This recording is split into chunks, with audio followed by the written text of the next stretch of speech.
Money has a way of turning family into strangers. I learned this the day my mother called me, sobbing about maxed out credit cards and missing savings. I should have seen it coming. Megan had always been creative with other people's resources. She promised it was just temporary, Mom choked out between sobs. She said she'd pay it back before the statement came. I gripped my phone tighter, pacing across my home office.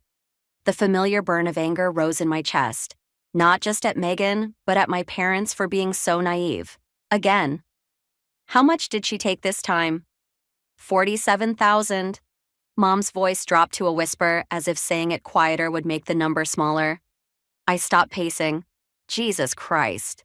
Language Zoe. Even now, with their retirement savings gutted, Mom was more concerned about my cursing than Megan's theft. Classic Eleanor Carter, always trying to maintain the appearance of a perfect family while everything crumbled beneath the surface. Where is she now? I asked. She's not answering her phone. Tommy says she went to visit a friend, but he seemed uncertain. Of course he did. Tommy always looked like a man walking on eggshells, especially when covering for my sister's latest disaster. I'd seen that nervous tick in his jaw too many times to count. I'm coming over, I said. Don't call Megan. Don't tell her we talked. Just wait for me. But she's your sister, and you're my parents. This ends now. I hung up before Mom could defend Megan again. My hands were shaking as I texted Ryan. Family emergency, rain check on dinner. His response came quickly. Megan? Who else? Want me to come with you? I considered it. Ryan had always been my anchor during these storms, but this time felt different. More final. No, I need to handle this alone. Be careful. Call if you need backup. I grabbed my keys and laptop, already forming a plan. Working in cybersecurity had its advantages, like knowing exactly how to trace financial transactions and document fraud. Because that's what this was, regardless of what pretty lies Megan had spun. The drive to my parents' house took 20 minutes. Each mile brought back memories of similar crises. Megan borrowing my college fund, Megan forging Dad's signature on checks, Megan convincing Mom to co-sign a lease she never intended to pay. Always Megan, always sorry, always forgiven. Dad opened the door before I could knock.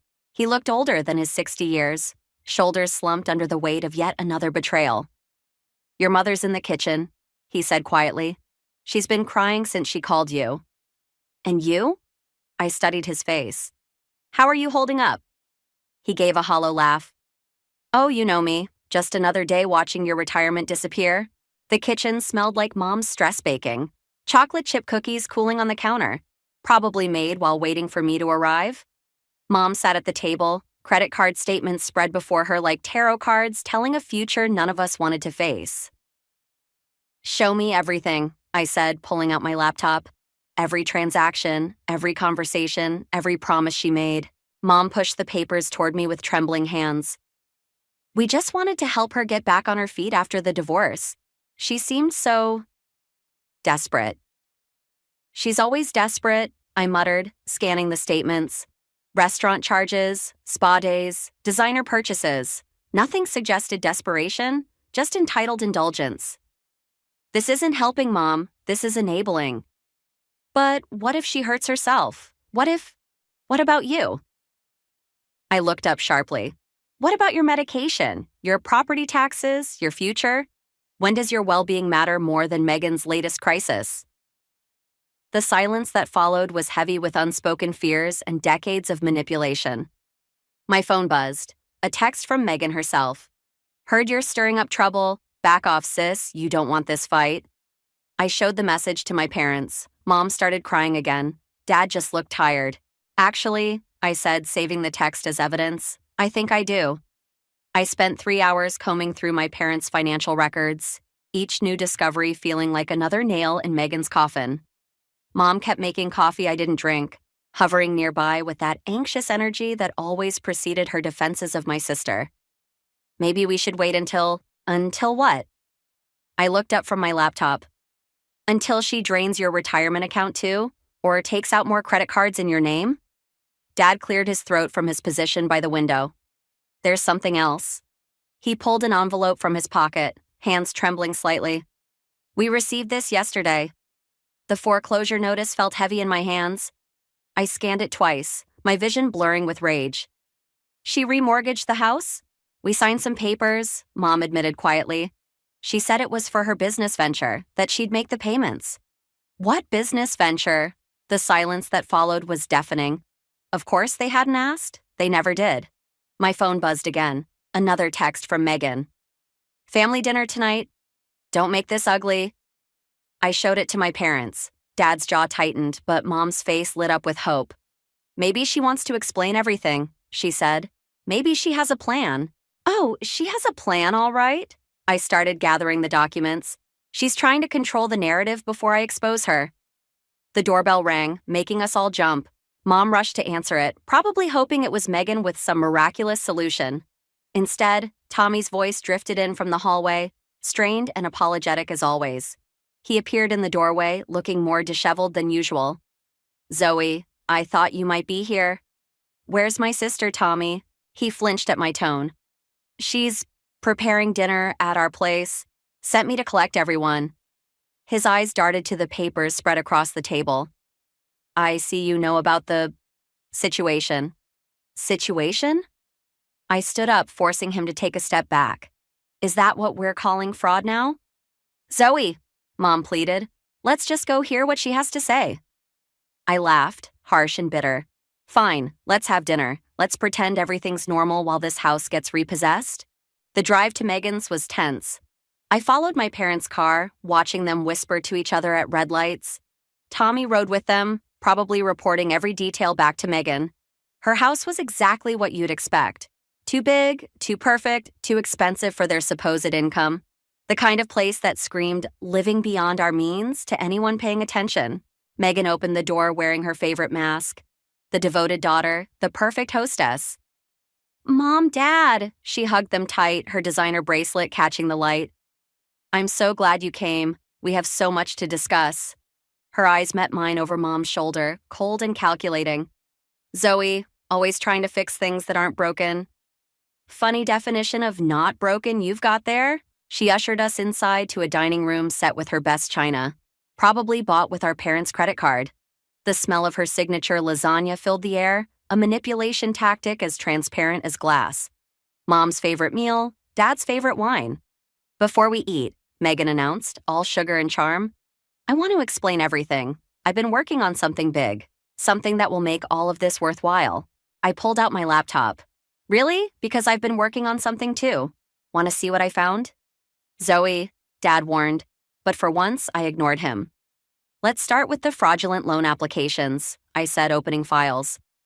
Or maybe the credit cards you opened in Mom's name? Or should we discuss the business that doesn't actually exist? Megan's smile never wavered, but her knuckles went white around her wine glass. You always were jealous of my success. What success? Show me one legitimate business document, one real investment, one honest thing you've done with their money. I don't have to prove anything to you. She turned to our parents. Mom, Dad, you trust me, right? You know I'd never hurt you. Mom started to nod, but Dad surprised us all by saying, Show us the documents, Megan. The mask cracked, just for a second. Then Megan stood, smoothing her expensive dress. Dinner's getting cold. Why don't we eat first, then discuss business? No, I said, standing too. We discuss it now, or I take these files to the police. The silence that followed was broken only by the sound of Megan's wine glass shattering against the wall. Red wine dripped down the expensive wallpaper like blood. Mom started crying, Dad froze, and Tommy just stared at his hands. But I kept my eyes on Megan, watching her mask crumble completely. You want proof? She yanked open a drawer, pulling out a stack of papers. Here's your precious proof. Go ahead, look through it all. You're so good at digging up dirt, aren't you? I reached for the papers, but Tommy suddenly stood up. Don't. We all turned to look at him. His face had gone pale, hands trembling slightly. Megan, please. Shut up, Tommy. Her voice had an edge I'd never heard before. Let Saint Zoe see what she's really uncovered. I started reading. With each page, the pit in my stomach grew deeper. These weren't just fraudulent loan applications, they were evidence of a much larger scheme. Dad's name appeared on documents I knew he hadn't signed, dating back years. Properties I'd never heard of, investments that seemed to lead nowhere. Jesus, I whispered. How long has this been going on? Tommy made a strangled sound. I tried to stop it. I swear I tried. Tommy, Megan warned, but he kept going. She said it was just temporary at first, that we needed to cover some debts, but then... Then what? I demanded. Then I found out about Frank's gambling. The room went dead silent. Dad's face drained of color as Mom grabbed his arm. Frank? I don't know what he's talking about, Dad said quickly, too quickly. Megan laughed, high and brittle. Of course you don't, because I've been covering your tracks for years. Every lost bet, every loan shark, every threat. I handled it all. That's not... Dad's voice trailed off. I felt like I was drowning. Is this true? Show her the rest, Tommy said quietly. Show her what it cost us. Megan's hands shook as she pulled out more documents. You think I'm the monster? I've been protecting this family. When Dad's bookie showed up at the house, who handled it?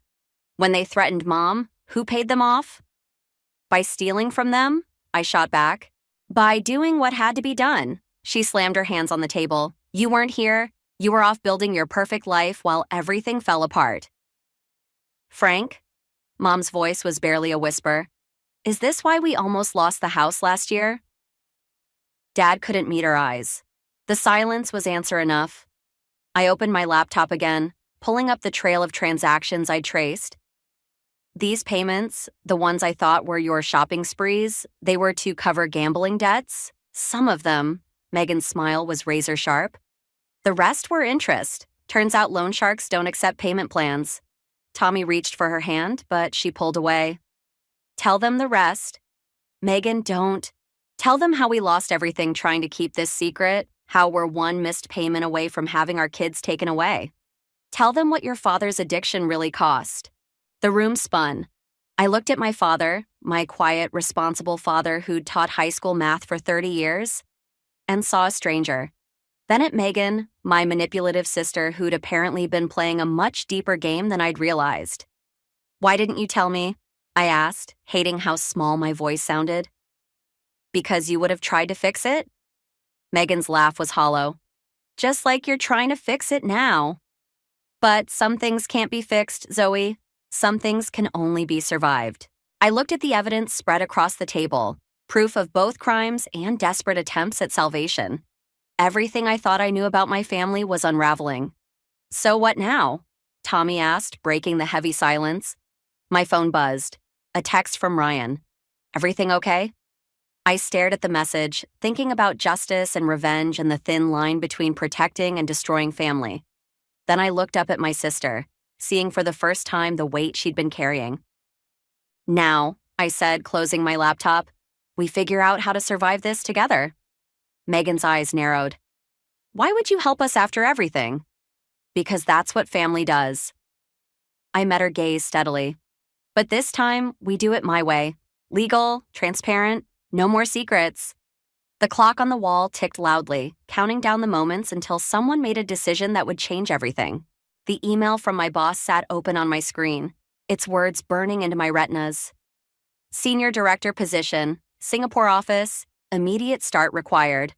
My ticket out, my escape route, my chance to walk away from this whole mess. Ryan found me still staring at it an hour later, perched on our apartment's balcony with a glass of wine gone warm. Singapore is nice this time of year, he said carefully, leaning against the railing. I closed the laptop. I can't leave. Can't or won't. Before I could answer, my phone lit up with a text from Tommy. Megan's gone, took the kids, need to talk. Ryan read it over my shoulder and sighed. And the hits keep coming. I met Tommy at a coffee shop downtown, away from familiar eyes. He looked worse than yesterday, if that was possible.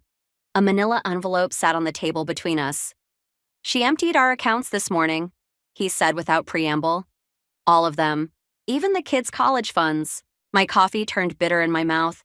Where would she go? That's the thing. He pushed the envelope toward me. I found these after she left. Thought you should see them. Inside were more documents, but these were different. Bank statements, wire transfers, all leading to an account I recognized. Dad's old investment portfolio, the one he'd supposedly closed years ago. Keep reading, Tommy said. The next page made my hands shake, a series of transfers, each labeled protection payment, dating back 5 years. The amounts were staggering. Who's she paying? Tommy's laugh was hollow. That's the wrong question. The right one is, who's paying her? Understanding hit like a physical blow. Dad's still gambling. And Megan's been profiting from it. She's not just covering his debts, she's his bookie's insurance policy. As long as she keeps the family in line, they keep paying her. The coffee shop's ambient noise faded to a dull roar. Everything I thought I knew about my sister shifted again, pieces clicking into place with nauseating clarity. My phone buzzed. The promotion offer reminder. 60 seconds to accept or decline. There's more, Tommy said. The kids aren't with her, they're with your mom. What? Megan told them she's going away to fix things. Your mom's watching them while I'm at work. He rubbed his face. She's planning something, Zoe. Something big. The reminder buzzed again. 30 seconds. Why are you showing me this? Because I'm done being a coward. Tommy met my eyes. And because you're the only one who can stop her without destroying everyone else in the process. My phone lit up with a text from Mom. The kids are asking for their mother. Please help. Then another from Megan. Take the job in Singapore. Walk away. Last warning. The promotion timer hit 0. The opportunity blinked away. She's watching me, I realized. Tommy nodded. She's watching all of us. Always has been. I thought about Dad, trapped in a cycle of addiction and shame. Mom, desperately trying to hold together a family built on lies. Tommy, finally finding his courage too late. And Megan, my sister, my enemy, my mirror image, fighting her own battles in all the wrong ways. What are you going to do? Tommy asked. I pulled out my laptop and opened a new document. I'm going to write an email to the family, all of them, aunts, uncles, cousins, everyone Megan might try to turn against us. She'll retaliate. I'm counting on it. My fingers hovered over the keys. Sometimes you have to break something completely before you can fix it. And the kids? I thought about my niece and nephew, innocent players in this twisted game. We protect them, no matter what happens next. Tommy stood to leave, then paused. She wasn't always like this, was she? The question hit harder than I expected. Memories of shared secrets, stolen cookies, whispered dreams, all tainted now by years of manipulation and lies. No, I said finally. But neither was I. I started typing the email that would either save my family or destroy it completely. The truth, as they say, will set you free. But first, it burns everything to the ground. The annual Carter family reunion became a war zone the moment I walked in. Aunt Sarah's eyes narrowed, Uncle Pete turned his back, and 3 cousins suddenly found their phones fascinating. Mom hovered near the buffet table, wringing her hands while Dad disappeared into his study, his usual escape route. Megan had been busy. I heard about the gambling, Aunt Sarah said, cornering me by the punch bowl. How could you spread such vicious lies about your own father? I kept my voice steady. Did Megan show you the bank statements? She showed us everything. How you're trying to destroy her marriage, take her children, ruin your parents' reputation, all because you're jealous of her success. Success? Right. I pulled out my phone, pulled up the documents Tommy had given me. Want to see what real success looks like? Before I could show her, Cousin Rachel appeared. Leave her alone, Sarah. There's more to this story than Megan's version. I turned, surprised. Rachel had always been Megan's closest ally in the family. She called me last week, Rachel said quietly, trying to get me to invest in some business venture. When I refused, she threatened to expose some old secrets about my daughter's adoption. The punch bowl suddenly looked tempting. How many others? Half the family, at least. She's been collecting leverage for years. My phone buzzed. A text from Tommy. She's here. The front door opened, and Megan swept in like a queen returning to her court. Designer dress, perfect makeup, not a hair out of place. But her eyes were wild, desperate. Zoe, she said, voice carrying across the room. So glad you could make it. I was just telling everyone about your mental health struggles. The room went silent. I felt dozens of eyes on me, weighing, judging, deciding which sister to believe. Funny, I said, loud enough for everyone to hear. I was about to show them these. I held up my phone. Bank records are fascinating reading material. Megan's smile flickered. More fabricated evidence? Really, sis, this obsession with destroying me needs to stop. You mean like you destroyed Dad's investment account? Dad emerged from his study, face ashen. Megan, don't listen to her, Megan said quickly. She's trying to turn you against me, just like she turned Tommy. Where are the kids, Megan? I cut in. She faltered. With Mom, obviously. No, Mom said from across the room. They're with your neighbor. You said you were bringing them here? The perfect mask cracked. For a moment, I saw real fear in my sister's eyes. Show them, Tommy said from the doorway. I hadn't even seen him arrive. Show them what you really are. Megan's laugh was sharp enough to cut. What I am, I'm the only one holding this family together. Every secret, every mistake, every dirty little truth, I've protected all of you. By blackmailing us? Rachel demanded. By keeping us trapped, I corrected. But it ends today. I pressed send on the email I'd prepared, the one containing every document, every transaction, every piece of evidence I'd gathered, the one addressed to every person in the room. Phones began buzzing. People started reading. You'll destroy everything, Megan whispered. You already did that. I moved closer, close enough to see the mascara smudge under her left eye. But here's what you never understood, Megan. Family isn't about control. It's about truth. Truth? She laughed again, but it sounded more like a sob. You want truth? Fine. She turned to face the room. Ask Dad about the gambling debts. Ask Mom about the pills she takes to cope. Ask Tommy about the affairs. Ask Perfect Zoe about what really happened the night she left for college. The room erupted in chaos. Accusations flew. Old wounds reopened. Years of carefully maintained facades began crumbling. And through it all, I watched my sister, really watched her, as she realized her power was slipping away. As she saw, perhaps for the first time, the difference between control and love. My phone buzzed one last time, a message from an unknown number. Smart move, exposing everything. But did you check where the protection money really went? I looked up at Megan, who was staring at her own phone with something like triumph. The war wasn't over, it was just beginning. The protection money trail led me to a dingy bar on the outskirts of town. Megan sat alone at a corner table, looking smaller somehow, more fragile without her usual armor of designer clothes and perfect makeup. You finally figured it out, she said as I sat down. That you've been paying off Dad's bookie with Mom's retirement fund? Yeah, I figured that out. She pushed a manila envelope across the table. Look deeper. Inside were photos, dozens of them. Dad meeting with shady characters in parking lots. Mom picking up prescriptions from multiple pharmacies. Tommy leaving motels with women I didn't recognize. And me, the night before college, sneaking out of Jason Miller's house after his parents' accident. How long have you been watching us? Since Dad's first big loss? Megan's hands shook as she lifted her glass. Someone had to protect the family. By becoming their jailer? By keeping their secrets. Her laugh was bitter. You think you're the hero here, Zoe? The righteous sister exposing the truth? The truth is, this family survives on lies.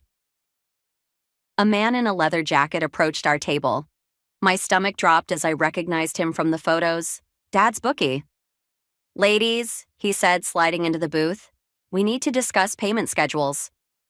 Megan's face went blank. I told you, I need more time. Time's up. Your father owes us 6 figures.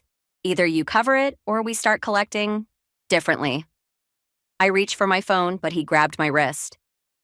Cops get involved, things get messy. Ask your sister. Megan wouldn't meet my eyes. Why do you think I took the money from Mom and Dad? Why I've been paying them for years? To control everyone, I said, but my conviction wavered. To keep them alive. She pulled up her sleeve, revealing old bruises. They're not just bookies, Zoe, they're collectors, and Dad's debt is just the beginning. The man smiled, all teeth and threat. Smart girl, your sister. Understood the family business real quick. What business? Money laundering, Megan whispered. Through Dad's investment accounts, through my fake businesses, through Mom's charity foundation. The room spun. Every transaction I'd traced, every document I'd exposed, every accusation I'd made. They weren't just evidence of Megan's manipulation. They were proof of something much darker. The family knows everything now, I said. They'll help. They'll run, the man cut in. Leave you two holding the bag.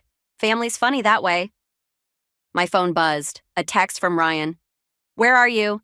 Your mom's hysterical. Your dad's missing. Then another from Tommy. The kids are gone. Megan, please. Where are they? Megan's mask cracked completely. I had to protect them. They're safe. Hidden. From who? I demanded. From all of us. She pulled out one final document. A confession signed by Dad, admitting to years of financial crimes. This is what protection looks like, Zoe. This is what love costs. The man stood, straightening his jacket. 24 hours to settle the debt, or everything burns. The confession goes public, the kid's location gets leaked, and your parents? Well? After he left, Megan and I sat in silence. Two sisters who'd tried to save their family in completely different ways. Both of us wrong, both of us right. I can't fix this, I finally said. No, Megan agreed. But we can survive it, together, like we always should have been. My phone kept buzzing. Mom, Ryan, Tommy, relatives demanding explanations. The truth had exploded, but not the truth I'd thought I was exposing. I'd wanted justice, revenge, clarity.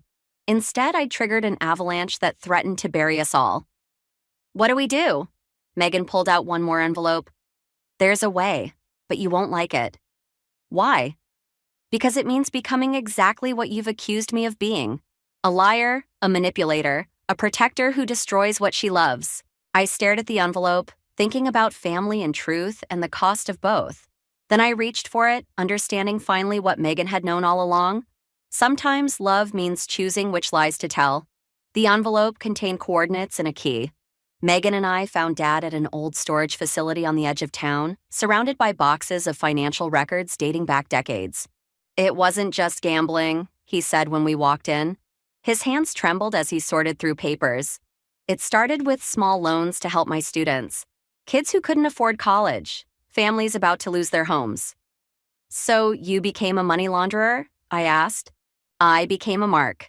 He pulled out an old photograph, him and a younger version of the leather-jacketed man standing outside the high school. Mike was one of my students, said he could help me help them. By the time I realized what I'd gotten into, Megan's phone buzzed. They're moving the kids. We have an hour. Dad's head snapped up. You involved the children? To protect them from you, she shot back. From all of this. I stepped between them. Where's Mom? The silence that followed made my blood run cold. Frank? Mom's voice echoed from the facility's office. She emerged holding a gun that looked wrong in her steady hands. Tell them the rest. Eleanor, please. Tell them about Sarah. The name hit like a physical blow. Sarah, Dad's star student who disappeared 20 years ago. The case that had haunted our town. The reason Megan started watching, started protecting, started controlling. She found out, Mom said, voice eerily calm, about the money, the loans, everything. She was going to expose it. So you killed her? I whispered. No, Megan cut in. But they made him choose. Sarah's life or his family's safety. He chose us. The gun shook in Mom's hands. All these years covering for you, watching you drag our daughters into this nightmare? Mom, I started, but she clicked off the safety. I called them, she said. Mike and his people, told them everything. About the evidence, the kids, all of it. Headlights swept across the storage unit's interior. Car doors slammed outside. You don't understand, Dad pleaded. I was protecting our family. By destroying others? Mom's laugh was hollow. By turning our daughters into accomplices? Megan moved closer to me, her mask finally completely gone. The kids are safe, she whispered. Whatever happens next, remember that. Mike entered first, flanked by two men I didn't recognize. Family meeting, how sweet. It's over, Mom said. Tell them everything, Frank, or I will. Better idea, Mike drawled. You all disappear, tonight. Leave town, never look back. Or Sarah won't be the only tragic story in this family's history. No, I said, surprising myself. No more running, no more lies. I pulled out my phone, showed them the live stream that had been running since we entered. Everything you just said, it's being broadcast to every law enforcement agency in the state. And to every person in our family. Mike lunged for the phone, but Megan was faster. She grabbed Mom's gun, pointing it with the steady hands of someone who'd been preparing for this moment her whole life. "Back off," she said. "Or I finish what Dad couldn't 20 years ago." The standoff lasted eternities. I watched my family, really saw them, for perhaps the first time. Mom, stronger than any of us knew. Dad, broken by his own good intentions. Megan, who'd carried our darkest secrets until they became her armor. And me, the truth seeker who'd finally uncovered more truth than anyone could bear. Sirens wailed in the distance. "Sarah's alive," Dad said suddenly. "In witness protection. I made a deal. My silence for her safety." Mike's smile turned cruel. "And now you've broken it." The storage unit erupted in chaos, gunshots, screams, the flash of police lights. When it was over, when the dust settled and the truth finally stopped bleeding, we were still standing. Different, damaged, but alive. Megan looked at me across the wreckage of our family's secrets. Was it worth it? The truth? I thought about revenge, justice, and the thin line between protecting and destroying what we love. "Ask me tomorrow," I said. She nodded, understanding at last that some questions don't have answers. Only consequences we learn to live with. The witness protection paperwork sat untouched on my kitchen table while Ryan made coffee. Dad would get immunity for his testimony. Mom would avoid charges for her role in the cover-up. Megan and I would be listed as cooperating witnesses, our own crimes buried in sealed documents. "You haven't signed," Ryan noted, sliding a mug toward me. "Neither has Megan." My sister sat in her usual spot by the window, watching Tommy play with the kids in the backyard. They'd been released from protective custody yesterday, still too young to understand why they'd been sent away, why their mother's hands shook when she hugged them. "What happens to Sarah?" Megan asked without turning around. "She gets to keep her new life," I said. "But she's willing to meet, if we want." Mom entered carrying a familiar tin of chocolate chip cookies. "Some habits die hard, even after your world implodes." "Your father's meeting with the addiction counselor today." The room fell silent. We'd all been dancing around words like addiction and recovery, as if naming them might shatter our fragile peace. "I found another one," Megan said suddenly. "A family dad helped. The daughter's in medical school now, full scholarship." I picked up my pen. "That doesn't make it right?" "No, but it makes it complicated." The doorbell rang. Jessica stood outside with 3 boxes of my things from the office. I declined the Singapore position, but kept my local role. Some escapes aren't worth the cost. "The FBI called again," she said, hugging me. "They want another statement about the money trail." "Let them wait." I started unpacking the boxes, then stopped at a familiar photo. Megan and me as kids. Before secrets and protection became our love language, Tommy came in with the children, their laughter a stark contrast to the weight of unsigned papers and unspoken fears. "I've been thinking," Megan said, finally turning from the window, "about what you said, about truth and consequences. And maybe we were both right and both wrong." She picked up her pen. "You wanted justice. I wanted protection. Neither of us knew how to want healing." Mom's hands stilled on the cookie tin. "Can we heal?" I looked around the room, at Ryan's steady presence, Jessica's unwavering support, Tommy's cautious hope, at Mom's resilience and Megan's hard-won vulnerability, at the photo of 2 sisters who once knew how to trust. "Not perfectly," I said. "But maybe honestly." Megan signed her papers first. I followed. Mom cried, of course, but her tears felt different now, cleansing rather than drowning. The kids started a board game, their simple joy a reminder of what we were really protecting. Tommy joined them, more animated than I'd seen him in years. "I have something for you," Megan said, pulling out an envelope. Inside was a key and a letter. "To the storage unit. There's more evidence there. Things I kept hidden, just in case." "In case of what?" "In case I needed to protect you from yourself." She smiled, sad but genuine. "Or in case you needed to protect me from myself." I pocketed the key without looking at the letter. Some truths could wait. Ryan squeezed my hand. "You okay?" The answer wasn't simple. We were trading one kind of protection for another. One set of secrets for a different kind of truth. Dad would face his demons. Mom would learn to trust again. Megan and I would rebuild what we'd broken, knowing it would never be the same. Ask me tomorrow, I said, echoing our words from the storage facility. But this time, Megan laughed. Tomorrow and tomorrow and tomorrow, she quoted, remembering Dad's favorite Shakespeare lessons.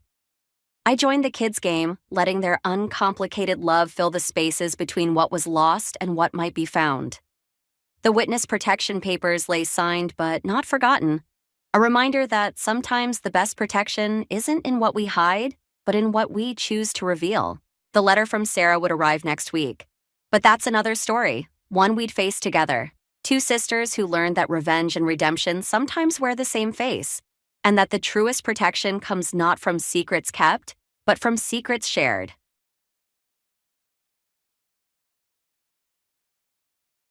Let me tell you a bit about us.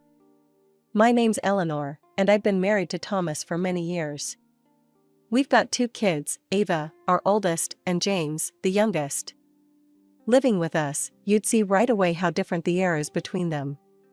I was a stay-at-home mom, see, 'cause Thomas did all right by us, made enough so I could focus on the kids. Mom, where's my blue notebook? I swear I left it right here. Ava would shout down from her room, always losing things, but managing to keep her life more organized than a planner. Check under your bed. I'd yell back, knowing her room like the back of my hand. Ava, she was sharp as a tack, went off to college on a scholarship and never looked back. Didn't cost us a dime for her schooling. Now James, that boy was another story. Thomas, God bless him, loved that boy a bit too much. Favored him, you know?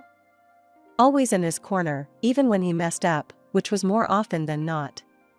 James, you need to take life a bit more seriously, I remember telling him one evening at dinner. He just rolled his eyes, fork halfway to his mouth. Come on, Eleanor, the boy will find his way. He's young. Let him have some fun. Thomas chimed in, always the peacemaker. Mom, Dad's right. I'm just trying to figure things out, James would say, trying to sound calm, but I could hear the irritation there, clear as day. He was good at making you feel like you were the one seeing things wrong. Ava was different. When she moved out, got her job, and started her life, she never asked for a penny. Proud of her, I was. I made sure to budget, Mom. I don't want to be a bother. She'd tell me over the phone, and my heart would swell with pride. Meanwhile, James seemed to think our pockets were as deep as the ocean. Hey, can I get some cash? Going out with the guys, he'd drop casually, like he was talking about the weather. It's not a bank, James. What happened to the job hunt? I'd press, trying not to let the frustration bleed through. Jobs suck, Mom. I'm still looking for the right fit, he'd grumble, always with an excuse. Thomas and I would go back and forth about it. He's just lost, Eleanor. He'll settle down, he'd assure me, but the worry lines etched deeper with each passing day.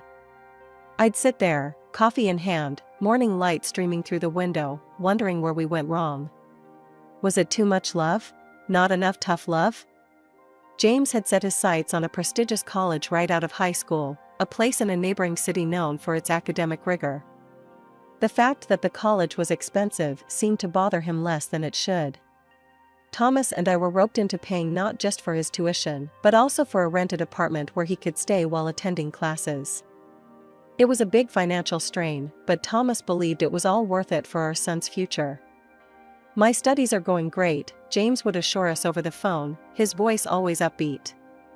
You guys don't need to worry about a thing, he'd add, and Thomas would nod, satisfied, passing on the latest cheerful update. But as months turned into a year and then another, the details were sparse. We got snippets of his life, a mention of a test here, a group project there, but never anything concrete. No grades, no reports, nothing that actually showed how he was doing. It started off like any other Tuesday.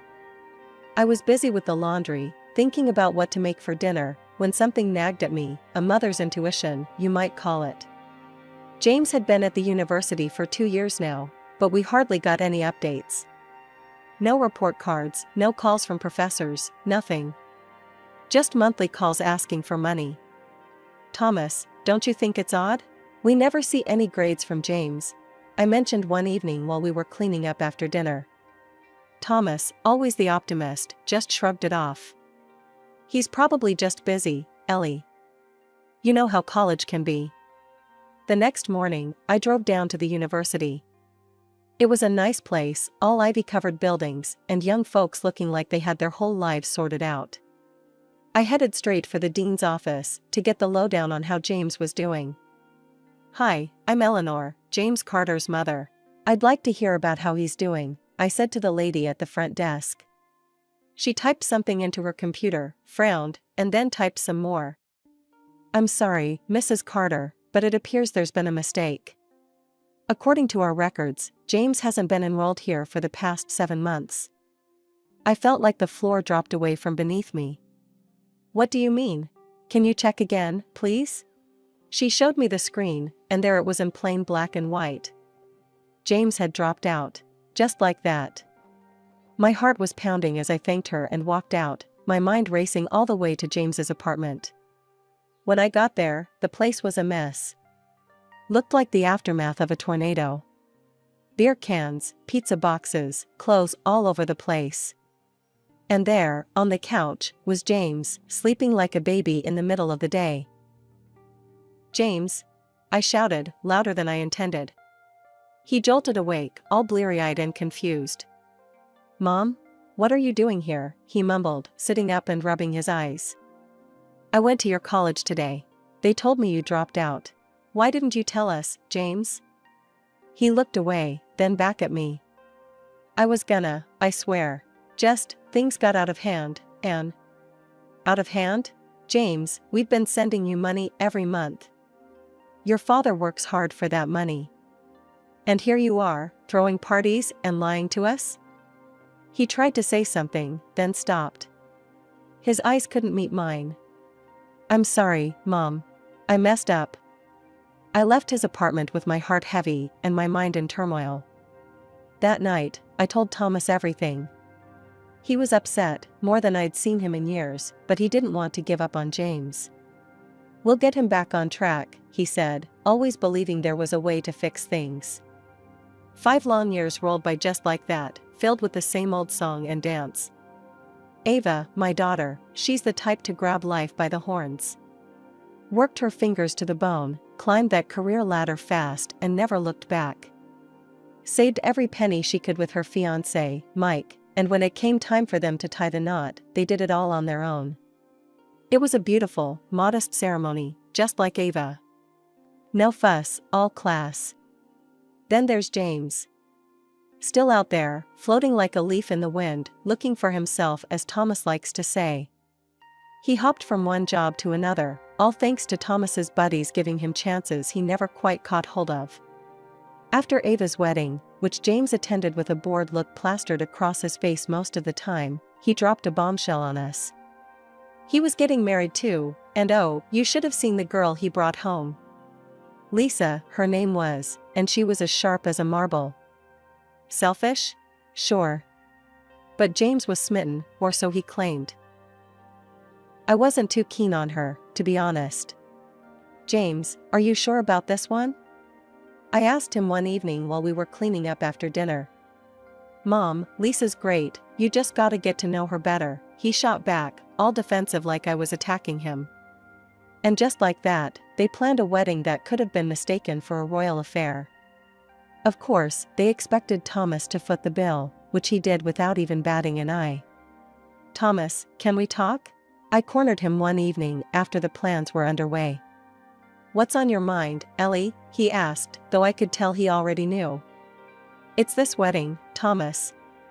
And everything else we keep paying for James. When is enough, enough? I was nearly at my wit's end. He's our son, Ellie. We can't just cut him off, Thomas sighed, running his hands through his hair. I know he's our son, but look at Ava. She never asked for a dime. Worked for everything she has. Doesn't that tell you something? I could feel my voice rising, frustration boiling over. Eleanor, we've been over this. James is different. He needs more help, he said, his tone final, leaving no room for arguments. And so, the wedding happened. It was as grand as they come, leaving Thomas and me with a lighter wallet and me with a heavier heart. No sooner had the wedding bell stopped ringing than James was asking for more, this time an apartment and a monthly allowance to boot. Can you believe that? After all we've done already? I vented to Thomas one night. He's trying to start a new life with Lisa. They need our support, Thomas tried to justify, always the peacemaker. Support, Thomas? It's like we're funding a never-ending party for him, I snapped, unable to hold back my dismay. Despite my protests, Thomas went ahead and bought them an apartment. The monthly check started flowing soon after. Every time I signed one of those checks, a part of me wilted. I loved my son, God knows I do, but this was getting to be too much. Ava managed. Why can't he? I muttered under my breath every time I sealed an envelope. Life trudged on like this, me simmering with every check, every call for more money. Thomas and I had more than a few rounds about it. He'll settle down, Ellie, just you wait and see, he'd always say. But me? I wasn't too sure anymore. Something had to give, and I was beginning to worry it might be us. The day Thomas died was the day part of me died too. He was gone, just like that, a heart attack right in the middle of his workday. Nobody saw it coming. It hit me like a freight train, one minute he was there, the next, just a memory. I was shattered, barely holding the pieces together. Ava was my rock through it all. She took charge the way she always does, organizing the funeral, handling the calls, managing everything so I could just breathe. Or at least try to. I couldn't have gotten through those days without her. James? Well, he was another story. Showed up to his father's funeral looking like he'd rather be anywhere else. Stood there with a face like he was waiting for a bus, not a tear in sight. And Lisa was right there beside him in a black dress that was anything but appropriate, eyes glued to her phone like it was just another day. The funeral was a blur, but I remember the weight of their stares, the whispers. It wasn't right. When everyone had left, the air thick with condolences and the scent of lilies, that's when James decided to stir up more trouble. Mom, we need to talk about Dad's property. I'm the heir. He always said so, James declared, his voice too loud for the somber mood of the house. I felt a rush of anger so fierce it nearly choked me. James, this is neither the time nor the place, I snapped, my voice cracking under the strain.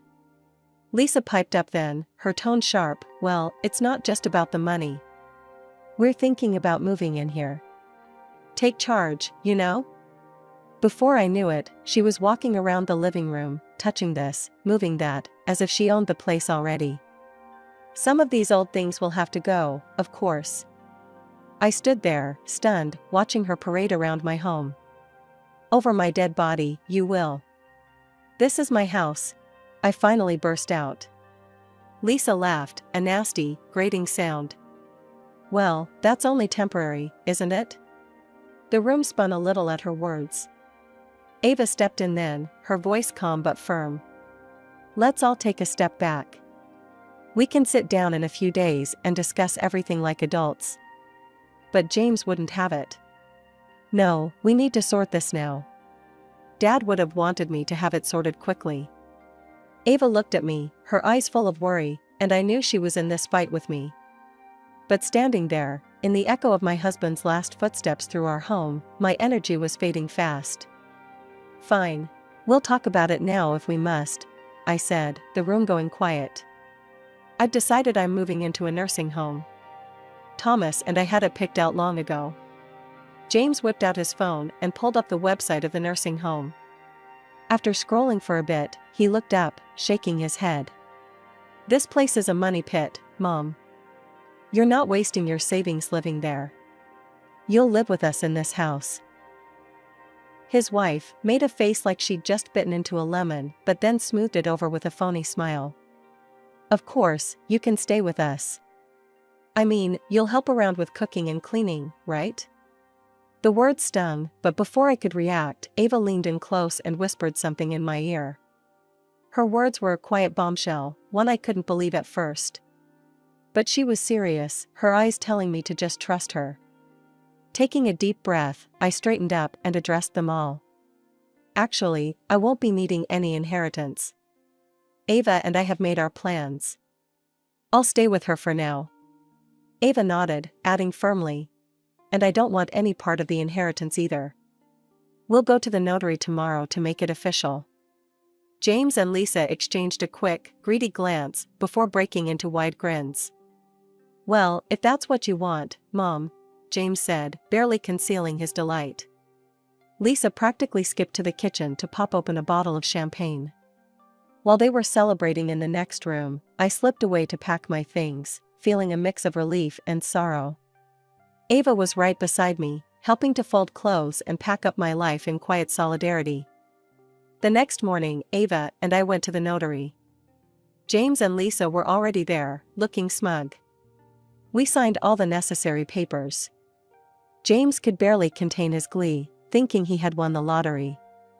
Back at Ava's place, her husband, Mike, had prepared a warm welcome. The table was set with a good lunch and tea, making me feel cherished and safe. Mike gave me a comforting hug. "Glad to have you here," he said, his smile genuine and warm. Living with Ava and Mike had been a balm to my worn spirit. Day by day, I found pieces of myself that had been lost in the chaos of grief and family drama. Ava was ever the caretaker, making sure I was comfortable, offering a listening ear, and just being there, something I hadn't realized I'd been missing so much. It was on a sunny Thursday morning, while I was enjoying a cup of coffee in the garden, that my phone rang. An unfamiliar number flashed on the screen, and I hesitated before answering. "Hello, Eleanor? This is Janet from Pine Grove Care Home." The voice was warm and professional. "I'm calling to inform you that your place here is ready for you." I furrowed my brow, confusion washing over me. "I think there's been a mistake. I didn't book a place at any care home." "Oh, no mistake, ma'am. Your husband, Thomas, arranged for 2 lifetime places here in your name. Since his place is now vacated, you also have an option to receive a refund. The amount would be $200,000. My hand trembled as I held the phone, tears welling up in my eyes. Thomas had always been thoughtful, but this? This was beyond anything I could have imagined. "Thank you," I managed to choke out, overwhelmed by his love even in his absence. I hung up and stared out at the garden, the flowers blooming with no care of the world's troubles, a stark contrast to the turmoil within me. Ava noticed my tears when she came out to join me. "Mom, what's wrong? Who was that on the phone?" she asked, her voice laced with concern. I wiped my eyes, looking up at her. "That was the nursing home. Your father, he had made arrangements for us before he died. There's enough money for me to decide what I want to do without worrying." Ava sat down next to me, taking my hand in hers. "That's amazing, Mom. But you know you don't have to go if you don't want to. You can stay here with us. We want you here." I squeezed her hand, grateful for her and Mike's generosity. "I know, darling. And I appreciate it more than words can say. But your father chose that place with care, thinking of our health and future. They have excellent medical facilities, and honestly, it might be the best place for me to be. I think he'd want me to use it." We spent the rest of the day looking into what Pine Grove had to offer. It was one of the best in the state, with top-notch care, beautiful grounds, and plenty of activities. It wasn't just a nursing home, it was a community where I could thrive, not just survive. "Looks like Dad really was thinking ahead," Ava remarked as we browsed through the photos of the facility online. "He always did, didn't he? Always making sure we were okay," I replied, a small smile creeping through the tears.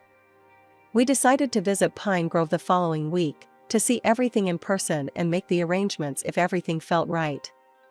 As we planned, I felt a strange peace settling over me, the kind that had been elusive since Thomas passed. It was a crisp morning, and the air in Ava's house was filled with a mix of cardboard and anticipation as we packed my belongings. That's when the peace was shattered by James and Lisa barging in, papers in hand and fury in their eyes. "Mom, you've got to listen, this is serious."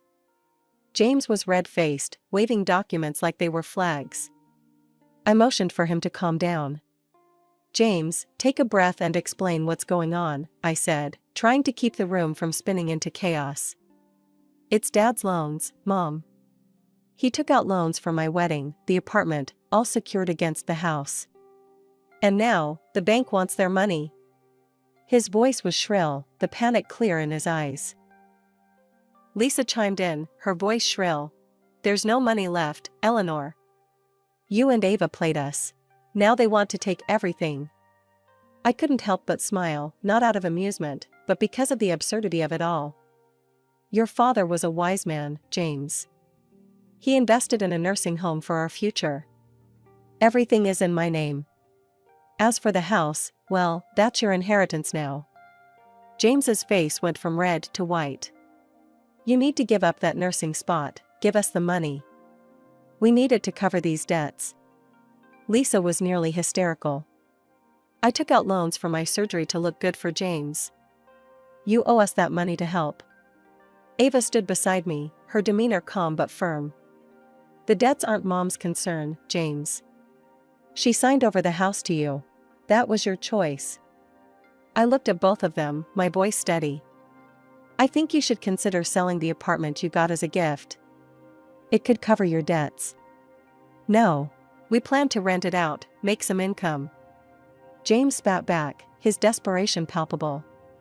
I shrugged, feeling a weight lift as I finally let go of the burden. Well, that's your decision, James.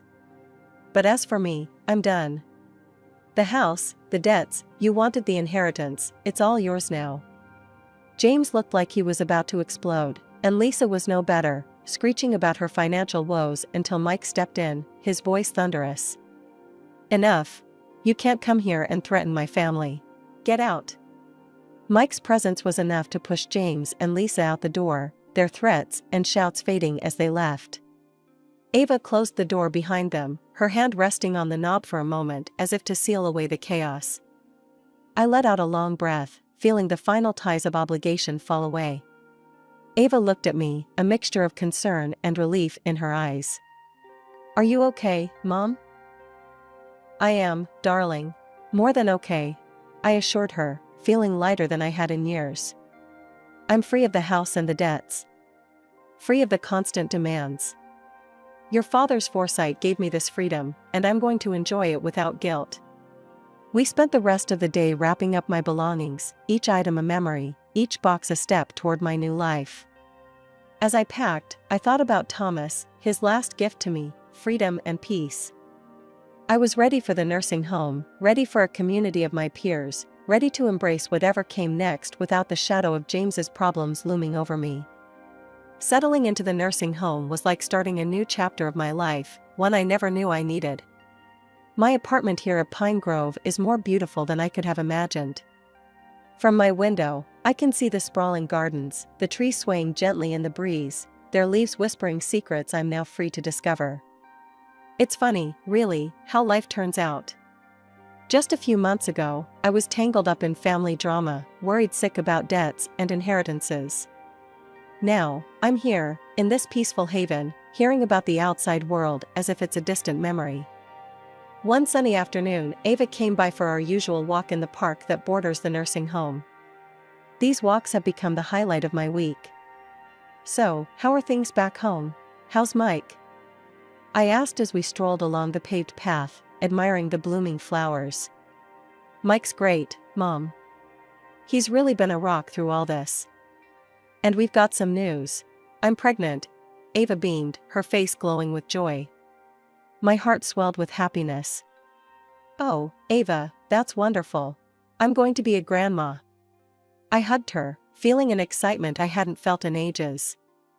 As we walked, we talked about her plans, about how she wanted to raise her child, and the laughter we'd share. It was a beautiful feeling, looking forward to life again. And what about James? Heard from him lately? I ventured gently, knowing that part of my heart was still tender where he was concerned. Ava sighed. Yeah, I heard from a mutual friend. He and Lisa sold the apartment and the house to cover their debts. After everything was paid off, Lisa left him. Now he's living in a small rental and had to finally get a job. Sounds like he's learning some hard lessons, I said, not without a pinch of sadness for the son I once held in my arms, thinking the world was his oyster. It's probably for the best, Mom. He's taking responsibility for himself now. It's what you always hoped for, right? Ava squeezed my hand as we paused to watch a pair of ducks glide across the pond. That's true, darling. I always did want him to stand on his own 2 feet. Maybe now he'll find his way, I replied, feeling a mix of relief and resignation. It was hard not to worry, but at least he was making his own path now.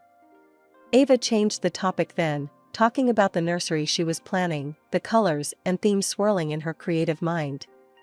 We laughed and planned, and for a while, I forgot all about the troubles of the past. Living in Pine Grove, I found a community that feels like family. We share stories, play games, and support each other. The staff here are wonderful, always making sure we're comfortable and cared for. It's more than I could have hoped for, and sometimes, I catch myself wishing Thomas could see me now, happy, at peace, and about to be a grandmother.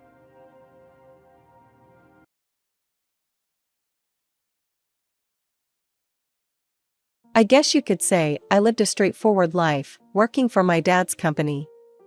He built it from scratch, and it's one of those big, bustling trading firms downtown. I stuck to my job, didn't really date much. Most evenings were simple, me and Jess, my best friend since high school, hanging out. Jess? She's a whirlwind, always with a new guy on her arm. I lost count a long time ago.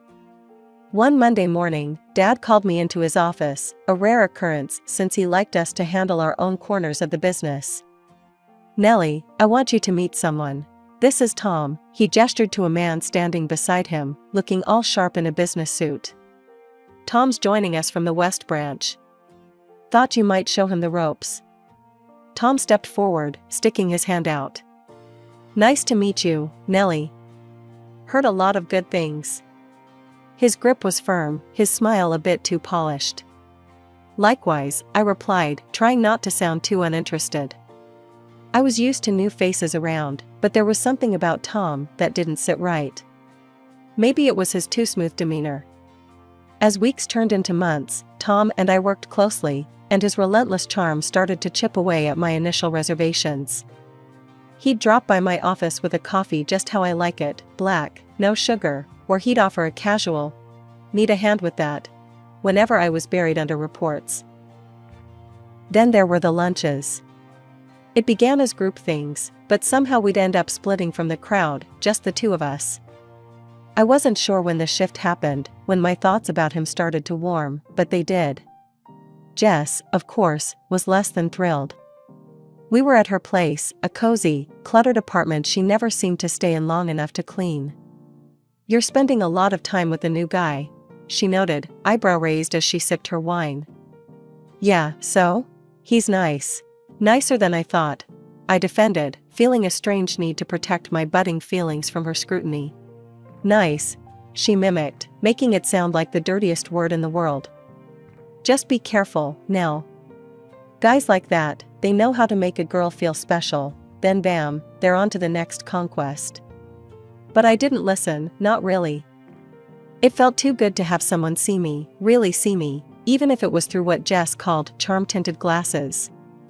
It wasn't long before Tom asked me out properly. No work excuses, no accidental meetings. Just a straightforward, "Would you like to have dinner with me?" I said yes. I didn't think much about where it might lead. The day I said yes to Tom wasn't like in the movies. There were no fireworks, no dramatic music swelling in the background. Just a quiet yes at the little Italian place we'd made our spot. He looked like he won the lottery, and honestly, so did I. In the blur that followed, wedding planning took over. My mom, bless her heart, was all over it like white on rice, bustling around with more energy than I'd seen in years. Nellie, darling, do you like these flowers? What about this color for the bridesmaids? It was endless. Tom leaned back in his chair during one of the planning sessions, his eyes scanning over the catering menu. Babe, as long as they have those little shrimp things you love, and maybe some steak, I'm good. Mom shot him a look, her hands on her hips. Thomas, it's not just about the food. We have to think about the venue, the guest list. Speaking of which, how many are you bringing? Oh, just a few folks. My sister, her kids, a couple of buddies from work, Tom replied, trying to sound casual, but I caught the slight tension in his voice when he mentioned his sister. His sister, Sarah, was a single mom with twins. I hadn't met her until the wedding day, and she was as frazzled as any solo parent with two hyper 3-year-olds would be. She was nice, though, kept apologizing for the kids running around like pint-sized tornadoes. Jess, ever the firecracker, was instantly by my side when she saw me stressing over the details. Nell, chill. It's going to be perfect. You worry too much. I laughed, nudging her with my elbow. Easy for you to say. You just have to show up and look pretty. The wedding itself was a blur of faces, music, and dancing. I remember looking out at all the people who'd come to celebrate with us, feeling like I was in some kind of dream. Tom was right there, always within reach, his hand finding mine, his smiles just for me. After the honeymoon, which was a week of beachside bliss, reality kicked back in. We moved into the house my parents gifted us, a cozy, 2-story place with a garden that needed some love. It was ours, though, and that felt huge. One evening, after most of the boxes were unpacked, we collapsed on the sofa, a mess of takeout containers between us. We really did it, huh? Tom said, a goofy grin on his face as he threw an arm around me. We did, I agreed, leaning into him. Feels like playing house, doesn't it? Best kind of play, he chuckled, kissing the top of my head. You're okay with this, right? Me working and you. I knew what he was asking. We'd talked about it before, the idea of me being a housewife. It wasn't something I ever thought I'd want, but with Tom, it seemed right. Yeah, I'm good with it. I want to make this a real home, you know? Yeah, I know. He squeezed my shoulder. And hey, maybe soon we'll be adding a little more noise around here, huh? I smiled at that, the thought of kids running around, filling the house with even more life. Yeah, maybe. We sat there for a while, just enjoying each other's company, the quiet hum of our new life surrounding us. It felt right, like we were exactly where we were supposed to be. Months turned into years, and that little hope of adding the sound of tiny feet running around the house started to wear me down. Every month was a cycle of hope and disappointment. It wasn't supposed to be this hard, was it? People have kids every day. Why was it different for us? I remember sitting in the doctor's office, feeling like I was about to get my report card. The room smelled like antiseptic and something floral that was probably meant to calm nerves, but just made me more anxious. Well, Nellie, the doctor started, looking over her glasses at me after checking all the test results. Everything seems normal. These things sometimes take time. Just keep trying, and try not to worry. Tom was trying to be supportive, but I could tell it was getting to him too. One night over dinner, he reached across the table, taking my hand. Hey, we're in this together, okay? We're a team, right? Right, I agreed, but part of me wondered if I was letting him down. Jess was a whirlwind of support and blunt pep talks. You're stressing too much. It's like trying to catch a butterfly with a net. Just chill. I rolled my eyes, though her words did ease the tension a bit. Easy for you to say. You're not the one going through it. She waved a dismissive hand. True. But I see you, all wound up all the time. It's not gonna help you get pregnant. The conversation shifted when Jess dropped her own bombshell a few weeks later. We were at a cafe, the smell of coffee strong in the air. She had that look, like she was sitting on a secret. Finally, she blurted it out, her eyes gleaming. I'm pregnant. For a moment, everything stopped. The cafe noise faded into the background, and I felt a mix of joy and an inexplicable sting. Jess, that's amazing. I managed, my voice brighter than I felt. Yeah, it's kinda crazy, right? I mean, I wasn't even trying, she added, then winced, realizing how her words might sound to me. Who's the dad? I asked, genuinely curious, despite the ache in my chest. She shrugged, her expression unreadable. Just some guy. You don't know him. Anyway, we're not like, together or anything. It's just me and this little bean. I nodded, the news settling in. I was happy for her, really. But it was a stark reminder of what I didn't have. As we talked more, her excitement infectious, I felt my own worries slip away, replaced by something like hope. Maybe not all paths were straight. Maybe some had detours that still led to beautiful places. The months after Jess had her baby boy were a whirl of emotions. I visited her as soon as she was settled back home, carrying the plush, overpriced baby blanket I'd picked out, something soft enough for royalty. Jess seemed overwhelmed but happy, a tired smile permanently etched on her face. God, Nellie, it's insane. I barely have time to shower, let alone host visits, she confessed as we sat on her cluttered couch, her new baby cradled in her arms.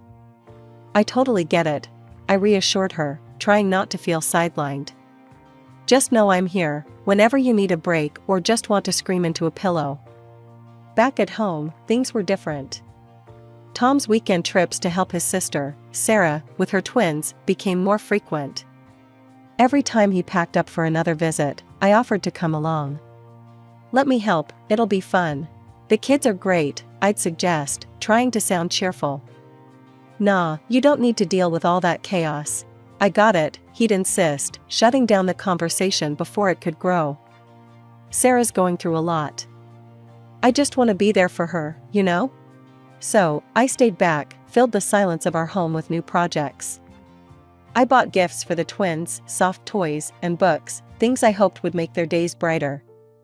Give these to the kids, I'd tell Tom, handing over the brightly wrapped packages. Sure thing, babe. They'll love this, he'd say, packing them away in his overnight bag. One Saturday, with Tom away supposedly buried in kid duty, I headed to the mall to pick up some new tablecloths and napkins for our home. Something to brighten up the place. As I walked through the aisles, picking through patterns and fabrics, a familiar laugh caught my attention. There, in the middle of the mall, was Sarah, her twins tugging at each corner of her purse, none the worse for wear. Surprised, I approached them, my heart starting to race for reasons I couldn't pin down. Sarah, what a surprise, I exclaimed, perhaps a little too loudly. Nellie, oh my goodness, it's so good to see you. Sarah beamed, herding her kids closer. We're just picking up some school supplies.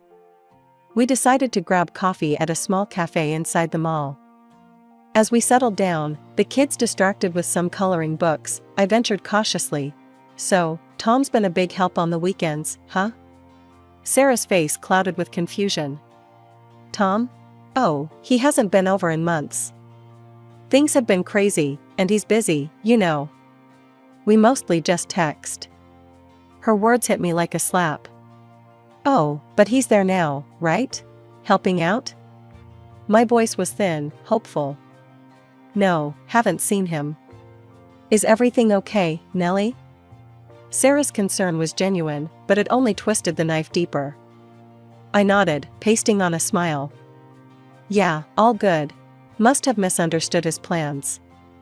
We chatted a bit longer, but I barely heard her. My mind was racing, piecing together the lies. He wasn't with his sister. He hadn't been for a long time. Where was he? What was he doing? The drive home was a blur. I kept telling myself to breathe, to not let panic take over. But inside, my world was crumbling. The trust I'd had, the life we'd built, it all felt like a house of cards, ready to topple at the slightest touch. The house was too quiet, the silence echoing off the walls like a bad omen. I needed answers.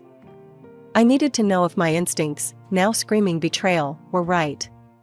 Tom's office was at the end of the hallway, a space where he spent his evenings working, or so he said. I walked over to his desk, my hands slightly trembling as I contemplated where to start looking. His laptop sat there, closed but not asleep, its power light pulsing softly. I opened the laptop, hesitating for a moment before I typed in the password. He'd told me once, carelessly, not thinking I'd ever have a reason to use it. The screen lit up, revealing his cluttered desktop filled with folders and documents. I didn't know what I was looking for exactly. Maybe a receipt, an email, anything that could explain the sinking feeling in my gut. I clicked through folders, finding nothing but work files and boring reports. My hope was dwindling, replaced by frustration and a growing sense of foolishness. Maybe I was overreacting. But then, I noticed a folder tucked away at the bottom of the screen, labeled simply Miscellaneous. It was a strange place for such a folder, hidden among spreadsheets and business plans. Curiosity piqued, I opened it. There were photos. My breath caught as I clicked on the first image. It was Tom, and there, far too close, was Jess.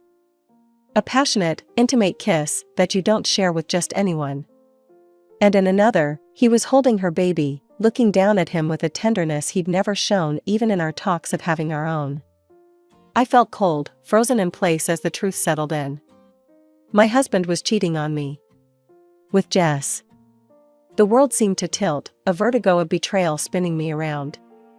I needed to hear his voice, needed to know what he'd say. Shaking, I grabbed my phone and dialed his number.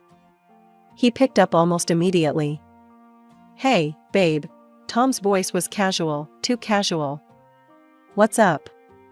Where are you?" I managed to say, my voice steady, despite the turmoil inside. "Oh, just at Sarah's. Helping her with the kids. You know how it is," he replied smoothly. A child's scream cut through the background, lending credence to his lie. The rest of the weekend passed in a blur. When Tom came home, he was the picture of a loving husband, oblivious to the storm raging inside me. I acted the part of the none the wiser wife, but inside, I was reeling, planning, thinking of my next steps. By Monday, I had made up my mind. I called a private detective, a number given by a friend who had gone through something similar. We met at a coffee shop, a public place where I could keep my composure. "I need to know everything," I told him, my voice low. "Can you do that?" He nodded, his expression grave. "It'll take a couple of weeks. I'll get you everything you need to know."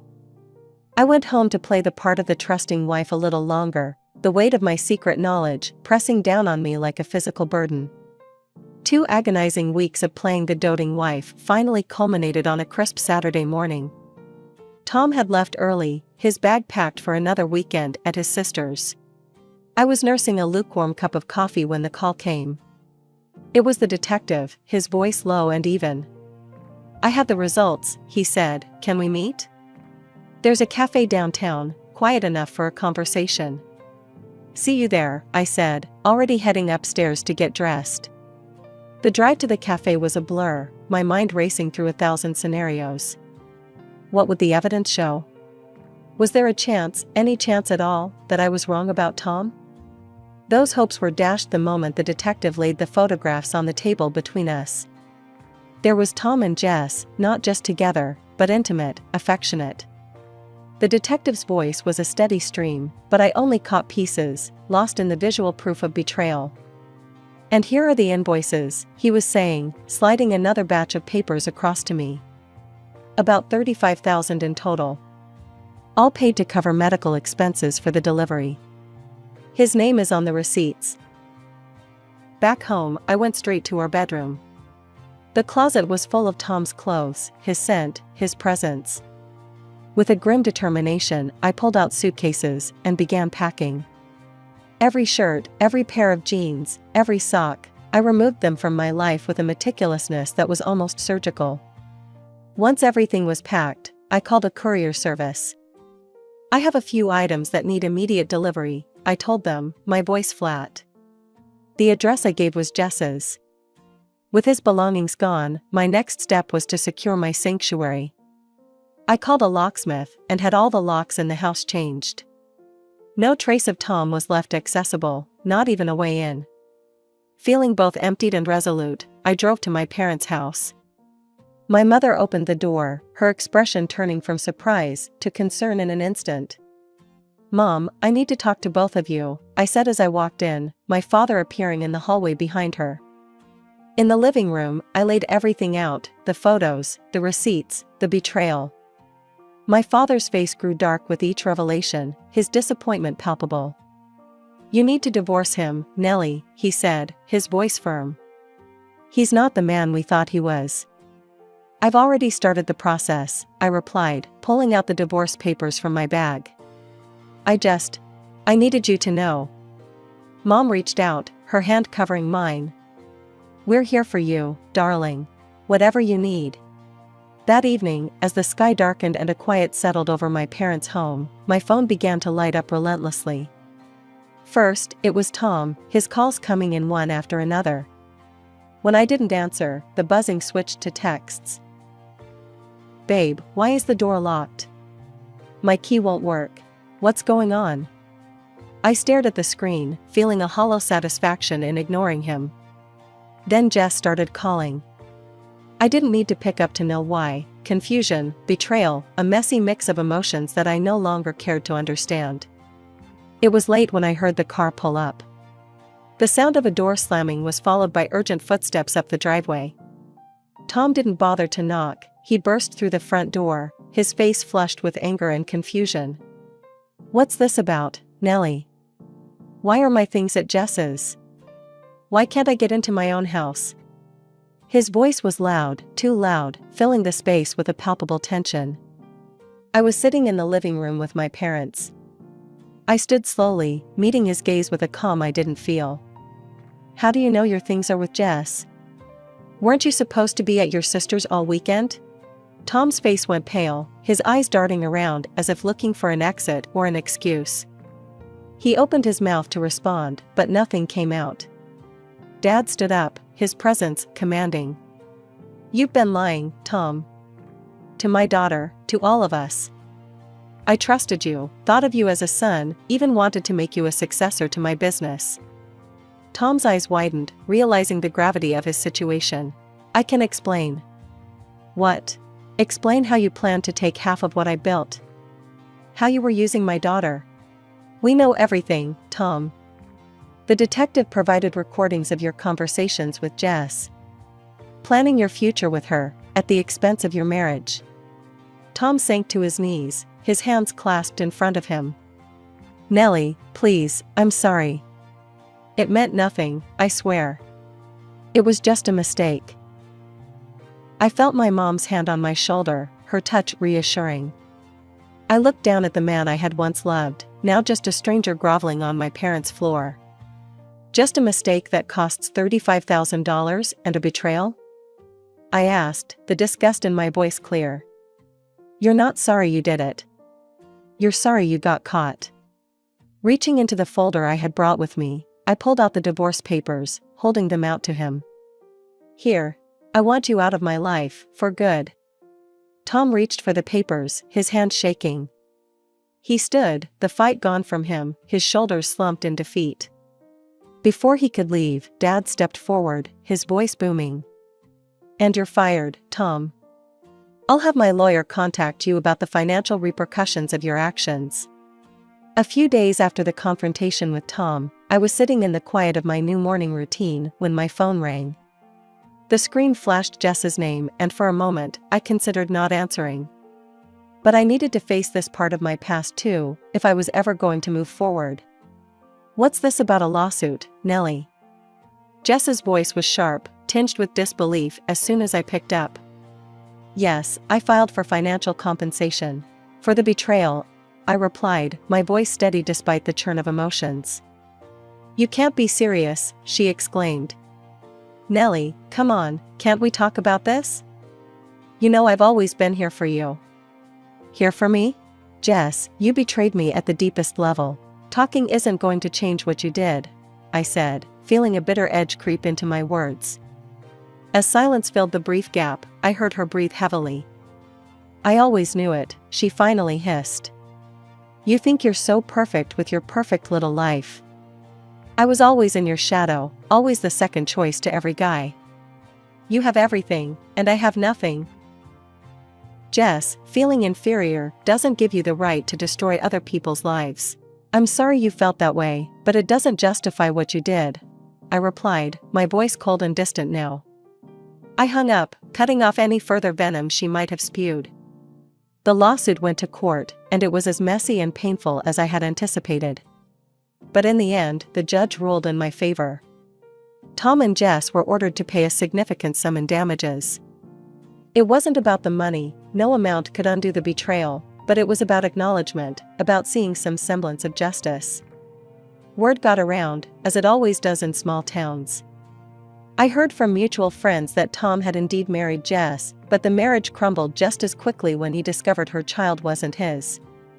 The irony of it all would have been laughable if it hadn't been so tragic. Tom tried to reach out once, a feeble attempt to apologize or explain, perhaps looking for some absolution I wasn't ready to give. I didn't need his explanations anymore. His actions had spoken more clearly than his words ever could.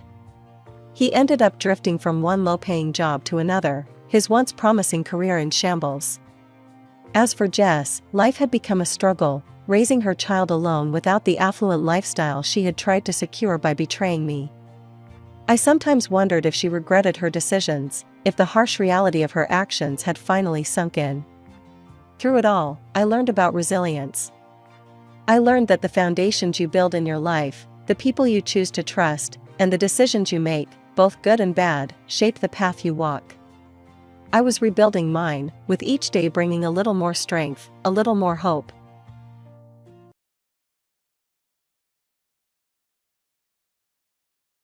I'm Sarah, just a regular woman who's seen her share of life's ups and downs. For 24 long years, I've been the backbone of a family that didn't always see or appreciate my worth. My husband, Richard, has a bit of fame as a TV presenter on a channel that's barely hanging on to its viewers. Then there's my daughter, Emily, who at 18 thinks she's got the world figured out, and my son, Mark, who moved out to start his own life at 23. After spending the best years of my life making sure everyone else was taken care of, I decided it was high time to dust off my old dreams. I used to be pretty good with dogs, even trained as a handler once. So, I got a job at the pet shelter down the road. You'd think I'd announced I was running off to join the circus, the way Richard reacted. Working at a shelter, Sarah? Really? Have you lost your mind? Richard scoffed as he flipped through the channels, not even looking at me. It's just part-time, and I like it. It makes me happy, I replied, trying to keep my voice steady against his disdain. Happy? We're not teenagers, Sarah. Grow up. You spending time with those strays is embarrassing. What will people say? His words were sharp, cutting deeper than he probably knew. I wanted to argue, to scream that I had every right to do something for myself, but I bit my tongue. Fighting with Richard was like talking to a brick wall, only less rewarding. Emily was no better.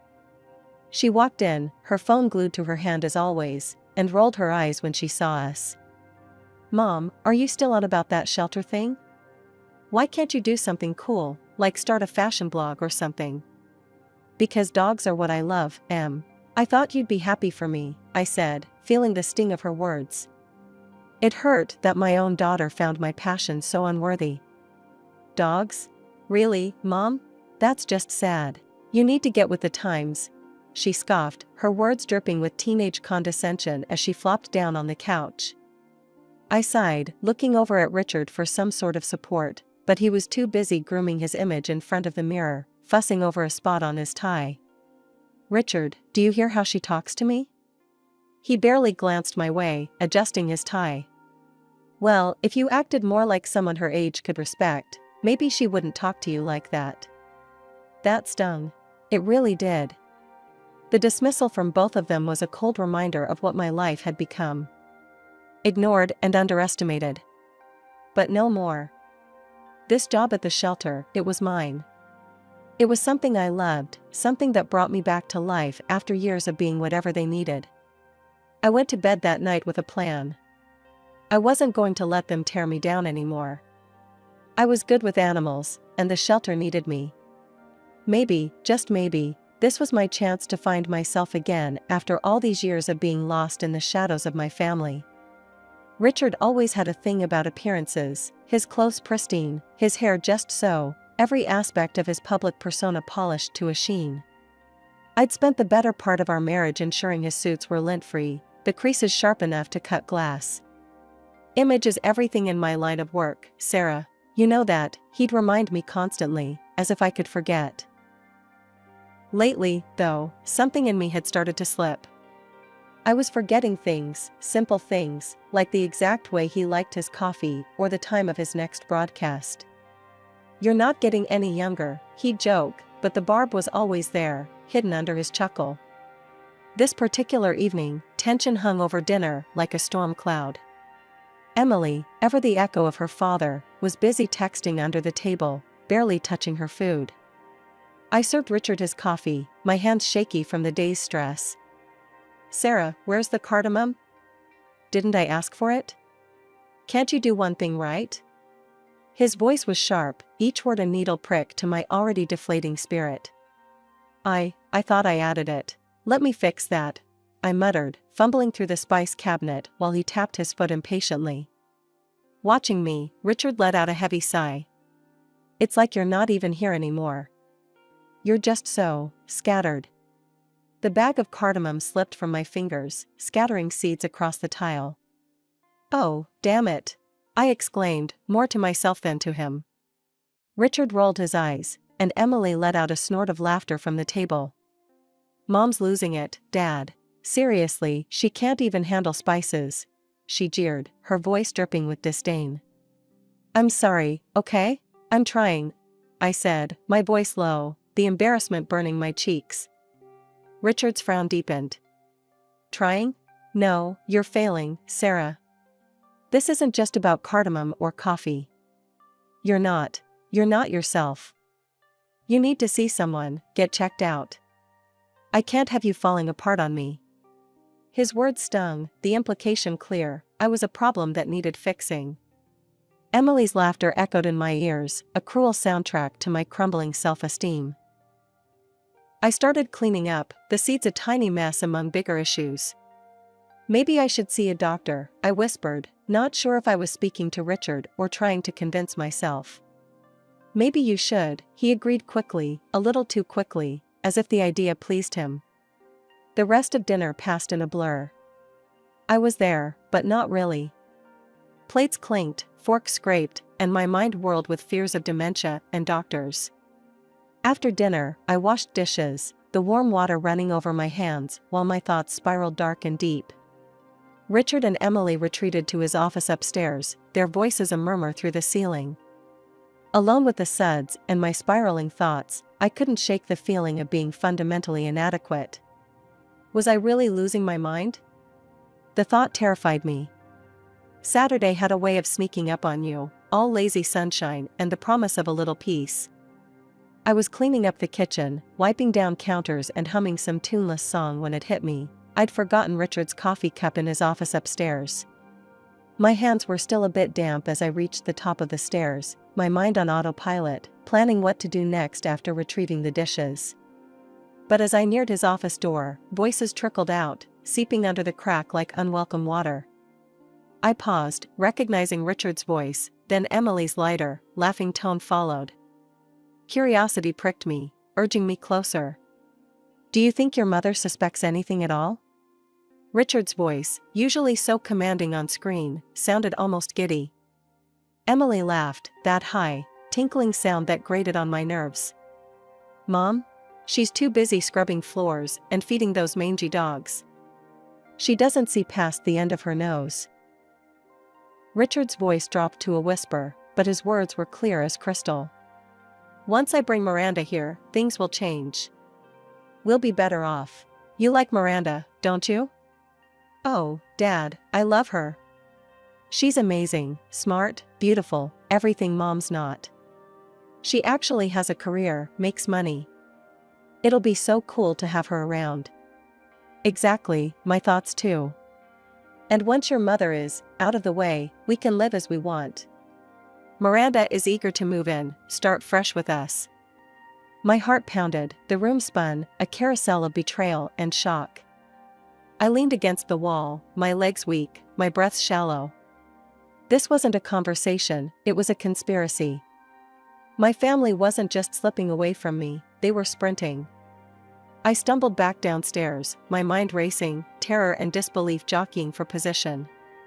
By the time I reached the living room, my legs gave out, and I collapsed onto the sofa, my breaths coming in jagged pulls.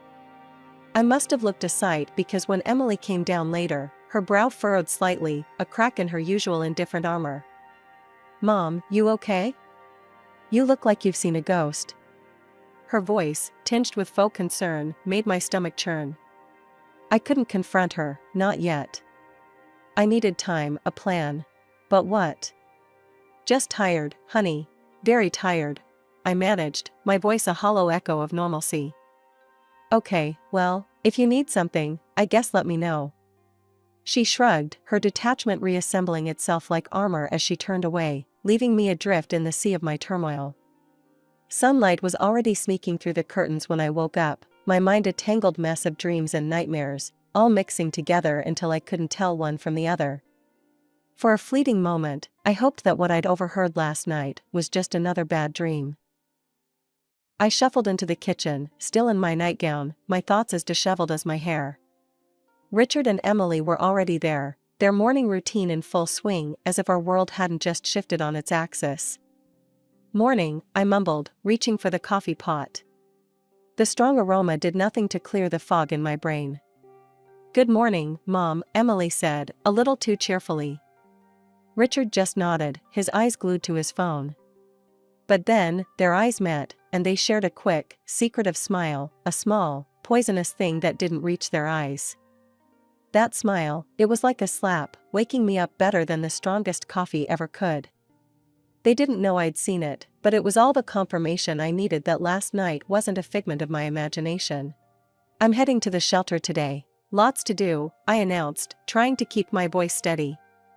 They barely acknowledged it, just nods and mumbles, their minds obviously elsewhere. As soon as breakfast was over, I made my way to the little cafe down the street where I'd agreed to meet Mark. The whole walk there, my heart was pounding so loud I could barely hear the morning bustle around me. Mark was already there when I arrived, his face lighting up in a smile when he saw me. "Mom, are you okay? You look, I don't know, upset?" I forced a smile, but as I sat down, the facade crumbled. "Mark, I need to tell you something important," I started, my voice a shaky whisper. I told him everything, about the overheard conversation, the plans, the chilling disregard they had for me. Mark listened, his face hardening with every word. "Mom, are you sure you heard right? Maybe it was out of context?" I nodded, tears spilling over, despite my best efforts to keep them in check. "No, it was clear. They want me gone, Mark. What am I going to do?" He reached across the table, taking my hands in his. Okay, let's not panic. We'll sort this out. I'll call Dave's dad, he's a private detective.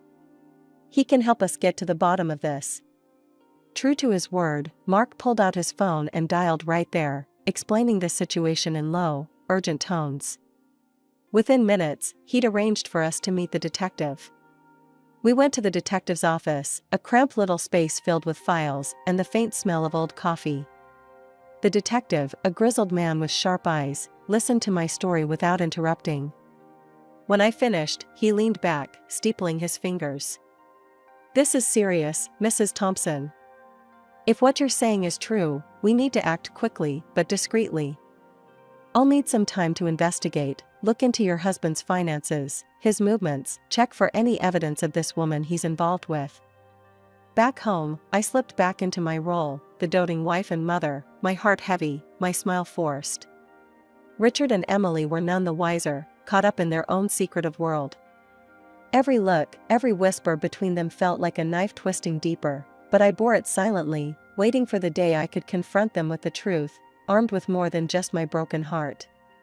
When the call came from the detective, my heart was pounding so hard I could barely hold the phone steady. "Mrs. Thompson, we need to talk.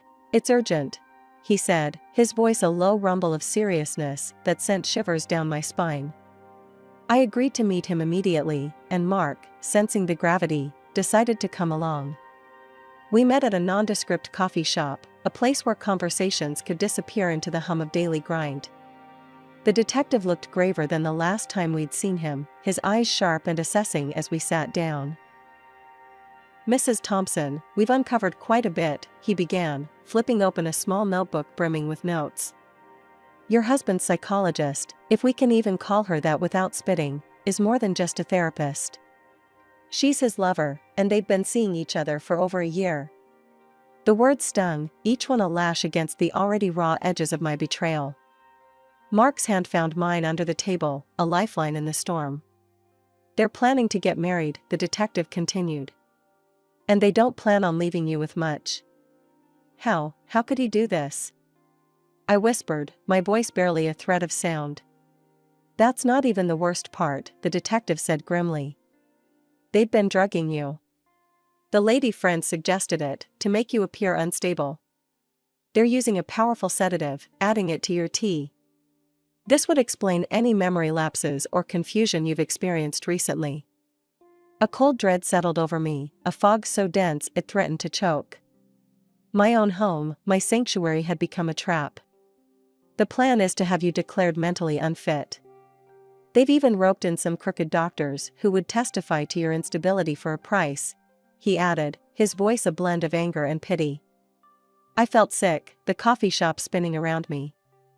"My daughter, does she know about this?" "Yes, she's involved." His confirmation was a bullet, straight through whatever shred of hope I had left that Emily was still my little girl.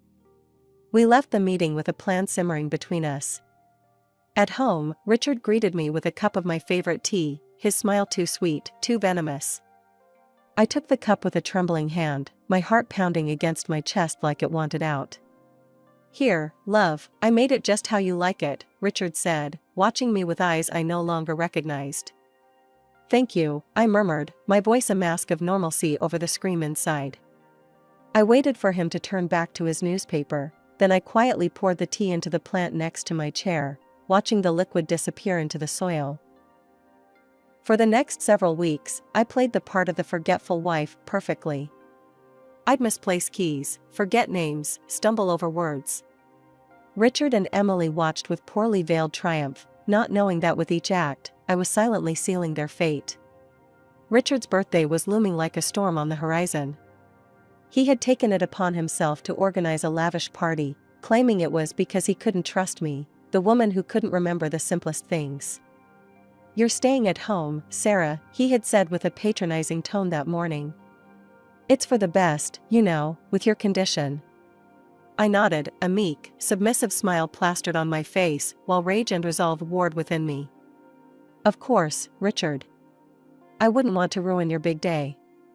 As soon as the door shut behind Richard and Emily, my act dropped. I was on the phone with Mark within seconds. "It's time," I said, my voice a mix of nerves and determination. "I'm on my way, Mom. We'll show them," he replied, his tone as steely as mine felt. Dressed inconspicuously, we drove to the venue.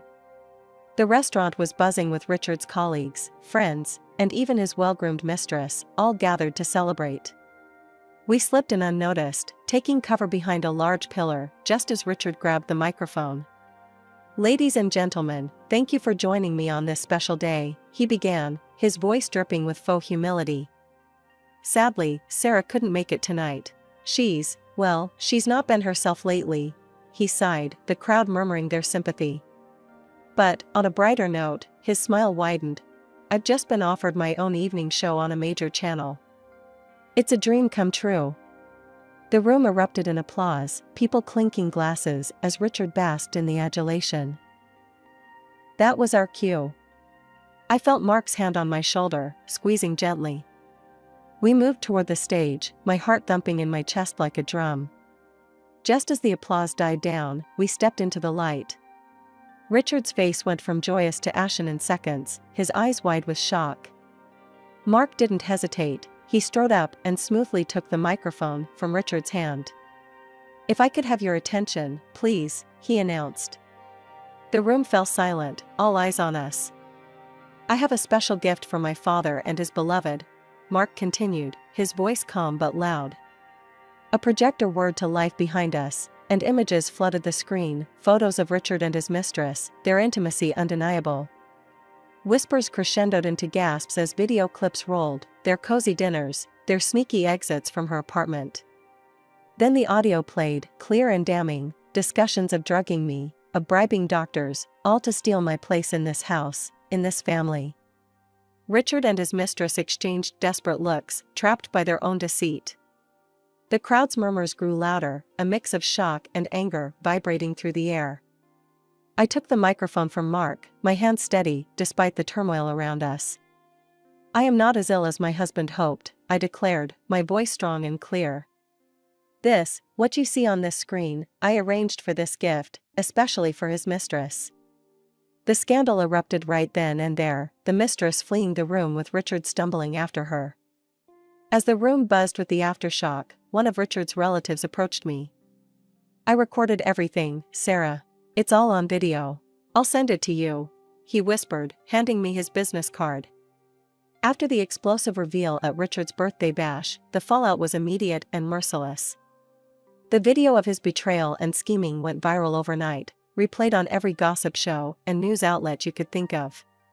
Richard, who had always craved the spotlight, finally got his wish, though not in the way he had hoped.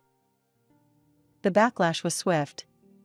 His once promising career on television crumbled, the network dropped him like a hot potato, citing moral clauses and public outrage. Meanwhile, I took steps to untangle myself from the man I once vowed to stand by. My lawyer was a godsend, a no-nonsense woman who cut through the legal jargon and helped me file for divorce. The evidence was overwhelming, and the court had no qualms in granting me not only the divorce, but also a hefty financial compensation from Richard and his mistress. The fact that they had drugged me made it a criminal matter, too, but my focus was on severing ties, not extending court battles. Sarah, you've secured lifelong alimony, and the house is yours. They can't touch you financially anymore, my lawyer announced with a satisfied smirk when it was all over. The mistress, Miranda, a once respected psychologist, saw her career disintegrate. Her license was revoked following an investigation into her unethical behavior. The doctors she colluded with faced similar fates, their medical licenses stripped and reputations tarnished. With no career and mounting legal fees, Miranda sold her office and took out loans to fulfill the court's compensation orders. Last I heard, she and Richard were living together in a cramped apartment, struggling to make ends meet. Karma, as they say, can be quite the equalizer. During all this upheaval, my daughter Emily came to me, tears in her eyes, remorse finally breaking through her previously cold demeanor. Mom, I'm so sorry. I was so wrong. Can I stay with you? Her words stung, reopening wounds that had barely started to heal. Emily, I love you. You're my daughter, and that will never change. But you chose to side with your father, knowing what he planned for me. I think it's time you learn what real consequences feel like. She moved out the next day, her belongings stuffed into too many bags, her shoulders slumped under the weight of her choices. Last I heard, she was living with Richard and Miranda, the atmosphere there as strained as one would expect. Richard tried to reach out once, a call I let go to voicemail. His message was a mix of self-pity and blame, a cocktail I no longer had the taste for. Sarah, I hope we can talk. There are things I need to explain, the voice said, trailing off into a sigh. I deleted the message, the final note of his voice swept away with a single tap. After everything that went down, here I am, back in the world of dogs, my first love and passion. I'm not just working at the shelter anymore, I've started offering private dog training courses right here at home. My backyard has transformed into a haven for all things canine, agility equipment, training mats, and more toys than you can shake a stick at. Mom, this place looks amazing, Mark said on one of his frequent visits. He walked around with a proud smile as he watched me put a rowdy pup through its paces. Thanks, honey. It feels right, you know? Like I've found my way back to where I was always meant to be, I replied, tossing a ball for an overly enthusiastic golden retriever. The scandal, though a nightmare at the time, strangely did wonders for my business. Clients started pouring in, some admittedly curious about the scandal, but they stayed for the results. I'll be honest, Sarah, I first heard about you from the news. One of my clients, a friendly woman with a stubborn dachshund, confessed during a session. But I saw how you handled Bella here, and I knew the news wasn't the real story. You're the real deal. I laughed, giving Bella an affectionate pat as she finally nailed the sit-stay command we'd been working on. I appreciate that. It's good to know my 15 minutes of fame brought me some genuinely nice clients. It's not all about dogs, though. Mark comes around a lot, helping me with the heavier tasks around the yard, his company a constant reminder of how much good there still is in my life. Mom, you ever think about how things turned out? You know, after everything? Mark asked one afternoon as we sat on the porch, watching the sun dip below the horizon. All the time, I admitted, sipping my tea. It was tough, really tough. But look at this, I'm happy, Mark. Really happy. I wouldn't change a thing. He nodded, a knowing grin spreading across his face. I'm proud of you, Mom. You turned a mess into a message. And he's right. I did. I get to spend my days doing what I love, surrounded by wagging tails and wet noses. The peace and contentment that fills my days now is something I used to dream about during those dark times. Hey, Mom, think you'll ever forgive him? Dad, I mean? Mark asked one evening, the question hanging in the air like smoke. I thought about it, really thought about it. I've moved on, but forgive? Not. And that's okay. I've learned that some things you just have to let be. That's the truth of it. I've found strength I never knew I had, and a resilience that's seen me through the worst of storms. The days are long, filled with barks and laughs, and as I close the gate each evening, I look up at the stars, grateful for the quiet ending to another day filled with life.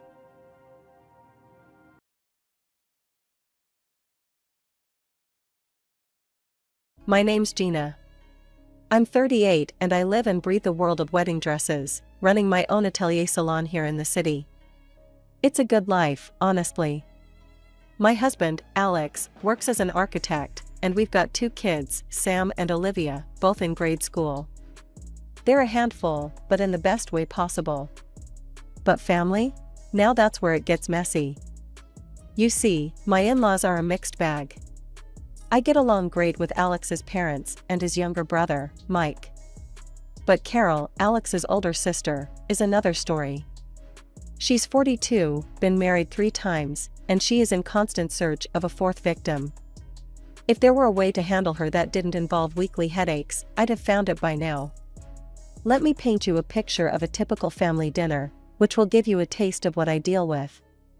At my in-laws' house, a cozy, well-lit dining room buzzing with chatter. Alex's mom, sweet as ever, is bustling around, setting dishes on the table. Mike and his wife, Jane, are helping with the kids, keeping them entertained.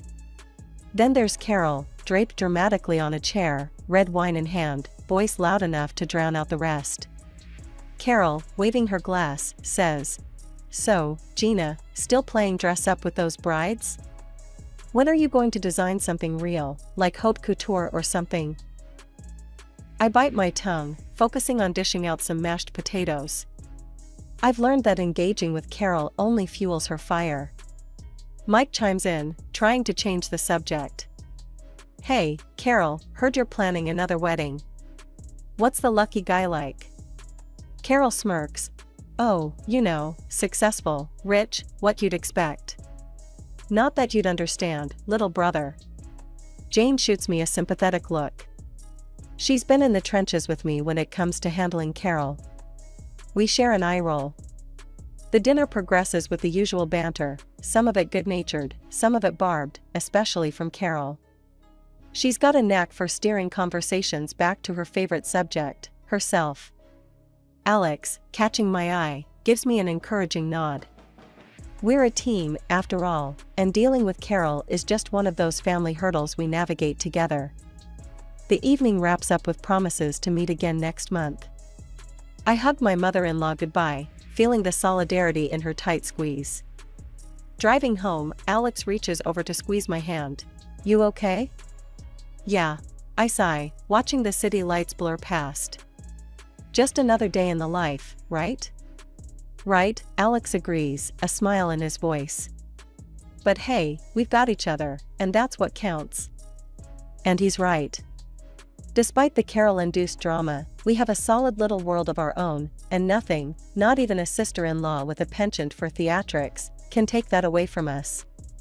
One typical Thursday morning found me knee-deep in tulle and satin, sketching out a new design that had popped into my head overnight. The atelier was quiet, save for the soft hum of the sewing machine from the corner where my assistant, Lisa, was working on a rush order.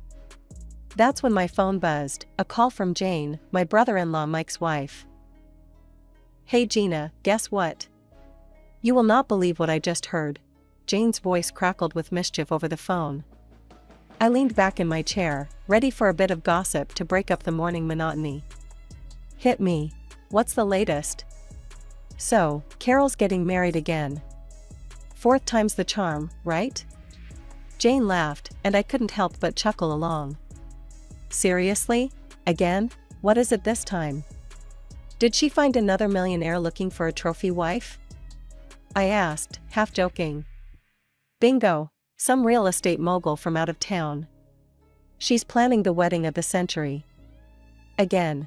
You're probably going to get the SOS for a dress soon, so brace yourself, Jane warned. I sighed, picturing the impending headache. Well, thanks for the heads up. I guess I should start stocking up on aspirin and patience.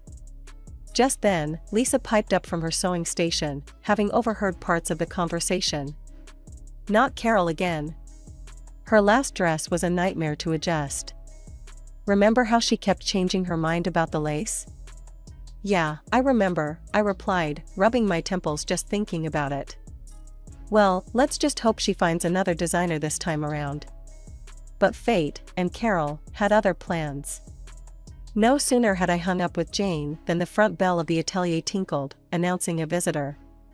Speak of the devil, and she shall appear. Carol, draped in a designer scarf and oversized sunglasses, strutted into my shop like she owned the place. Her mother, Helen, followed behind, her expression apologetic. Gina, darling, I need your magic hands again. We have a wedding to plan. Carol announced loudly, removing her sunglasses and looking around the atelier with barely concealed disdain. I forced a smile, masking my reluctance. Carol, congratulations on the engagement. But are you sure you want to go through the dressmaking process with me again? It was quite a ride last time. Oh, come on, who else in this town can handle my exquisite taste? Plus, you owe me a favor for not completely ruining the last dress, Carol quipped, her laugh sharp and short. Helen gave me a pleading look. Gina, dear, I know Carol can be a bit much, but we would really appreciate your help. You know, family. Yeah, family, I echoed, the word tasting sour in my mouth. Alright, Carol. Let's see what we can do. But this time, we're doing things my way. Agreed? Carol pursed her lips, clearly not pleased with the conditions, but nodded anyway. Fine, but I have specific ideas this time. It needs to be spectacular. More spectacular than the last three. As they left, I turned to Lisa, who was smirking. What did I do to deserve this? Lisa shrugged, her eyes twinkling with sympathy. Who knows? But hey, if anyone can handle Carol's craziness, it's you. The rest of the day passed in a blur of fabric and sketches, but Carol's impending fourth wedding, and the gown that would surely be a thorn in my side, loomed large in my thoughts. The following week, true to her word, Carol stormed into my atelier with a thick folder under her arm and a fiery determination in her eyes. Her mom, Helen, tagged along, her smile tight, like she was bracing herself for the hurricane that was her daughter. Alright, Gina, I've been all over Pinterest and Instagram. I know exactly what I want this time. It's going to be bold, beautiful, and a bit scandalous, Carol declared, slamming the folder onto my work table and flipping it open to reveal a collection of the most over-the-top wedding dress designs I'd ever seen. I took a deep breath, skimming through her pics. Carol, these designs, they're quite youthful. Are you sure this is the route you want to go down? What's that supposed to mean, Gina? You think I can't pull off these styles? Is that it? Carol snapped, her voice sharp. No, it's not that. It's just that these are very revealing. Maybe we could adapt some elements to make it more you, I suggested, trying to keep the peace and steer her towards something more flattering. Carol waved off my concerns. I know what I want, Gina. And I want this. A dress that'll make everyone's jaw drop. So, can you do it or what? Resigned, I nodded, pulling out my sketch pad. Okay, let's fine-tune the ideas a bit. How about we start with the silhouette? Something that complements your figure? As I started sketching, Carol peered over my shoulder, her critique as subtle as a sledgehammer. No, that's too modest. I want it low-cut, and maybe some high slits. Think sexy, Gina, think wow. And don't forget, I want it white, pure white. I paused, pencil midair. White, again? Carol, you've worn white at your last 3 weddings. Maybe we could try something new? Like a soft peach or even a bold red? Carol slammed her hand down on the table. White, Gina. I'm not some second-rate bride. I want white, the whitest white you've got. And throw in some crystals and pearls. Lots of them. The fitting sessions that followed were no less dramatic. Each time Carol visited, she demanded changes. More beads here, fewer stitches there. Make it more fabulous, Gina. It's not hitting the spectacular mark yet. And each request was delivered with a please that sounded more like a command. One afternoon, after a particularly grueling session where Carol had decided the neckline wasn't deep enough for the 3rd time, I vented to Lisa, who'd been through every step of the ordeal with me. Lisa, if I have to redraw that neckline one more time, I might just turn that dress into a curtain. Lisa chuckled, handing me a cup of tea. Hang in there, boss. It's almost over. And hey, at least it'll be a wedding no one will forget, especially with Carol wearing one of your creations. As I went back to my sketches, adjusting yet another frill, I braced myself for the next fitting. Carol's wedding was fast approaching, and I had a feeling the real drama was yet to unfold. Today was crucial. I had finally completed the cost breakdown for her elaborate wedding dress, and it was time to discuss the numbers. Carol swept into the atelier with her usual flair, trailing a scent of expensive perfume that lingered long after she passed by. Her mother, Helen, followed, wearing an expression that suggested she'd rather be anywhere else. All right, Gina, let's see if you've outdone yourself this time, Carol announced, barely glancing at the sketches and fabric samples laid out for her approval. I took a deep breath and handed her the itemized invoice. Here's the breakdown, Carol. Given the materials and labor, the total comes to $2,500. I've already applied a 30% family discount. Carol's eyes widened as she scanned the document. She slammed it down on the table, causing a spool of thread to roll off and clatter to the floor. Listen, Gina, I'm marrying a top businessman. There will be loads of rich, influential guests at my wedding. Think of this as a prime advertising opportunity for you. You should be paying me for wearing your dress.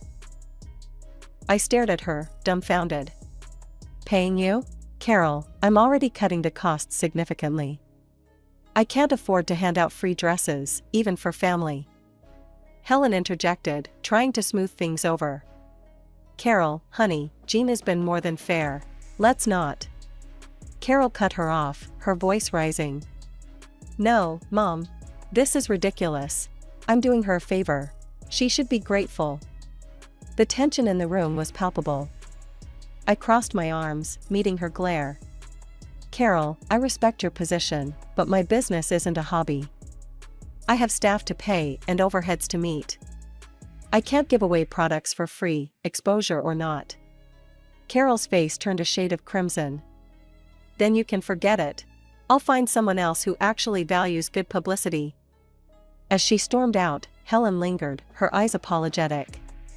I'm so sorry, Gina. I'll talk to her. I sighed, feeling a mix of frustration and relief as Helen followed her daughter out. The rest of the day was a blur of minor tasks, my mind replaying the confrontation over and over. I was still reeling when I got home and recounted everything to Alex. Alex was livid. "She can't exploit your hard work like that, Gina. It's not fair to you or your employees." Later that evening, just as Alex and I were about to turn in, my phone rang. It was Helen. Her voice was soft, tinged with weariness. "Gina, I've been thinking about this afternoon. Carol's being unreasonable, but could we still make it work? Maybe as a wedding gift? It would mean a lot." The request caught me off guard. After a moment's hesitation, I found myself agreeing, despite the day's drama. "All right, Helen. I'll do it. The dress will be my gift to Carol." Working on Carol's wedding dress had turned my atelier into a battleground of frills and demands. Each fitting with Carol was more exhausting than the last. My staff, tired of her antics, had taken to timing their breaks to escape her visits. Lisa, my lead assistant, whispered to me as she grabbed her purse, "We're heading out for a bit. Text us when the coast is clear." As they left, Carol rolled her eyes. "They're so sensitive. You'd think they'd be used to a little criticism in this business." Trying to keep the peace, I continued pinning the dress, while Carol ranted about the upcoming lavish ceremony. The tension was palpable, and I was mentally counting down the minutes until she would leave. A week before the wedding, my phone buzzed. It was Paula, a close friend and also a friend to Carol. "Hey, are you excited about the wedding? I saw the guest list. It's going to be quite the event." I paused, a needle held midair. "The guest list? I haven't actually seen it. But yeah, I guess it'll be interesting. Paula, can you do me a favor and send me the list? Just curious about who's attending."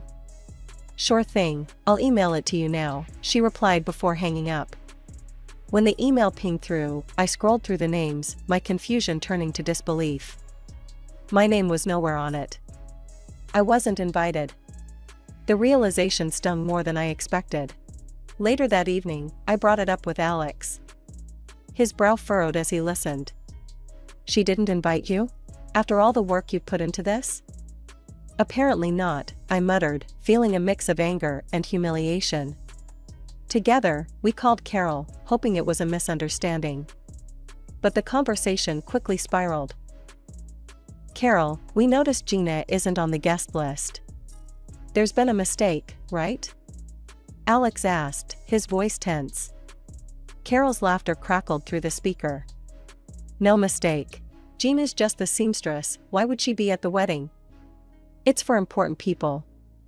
I felt my heart rate pick up, my grip on the phone tightening. "But I'm making your dress. As a gift, Carol." More laughter. "Yeah, thanks for the dress. But let's not pretend you belong at my wedding, Gina. Just stay home." Alex exploded. "How can you be so ungrateful? She's your family." The call ended with Carol hanging up on us, and Alex was livid, pacing the room as he ranted about his sister's cruelty. I sat there, the weight of the entire situation sinking in. The dress I'd poured weeks into, the stress I'd endured, all for a woman who couldn't even respect me enough to acknowledge my presence at her wedding. It was a slap in the face, a betrayal that cut deeper than any harsh word she'd ever said.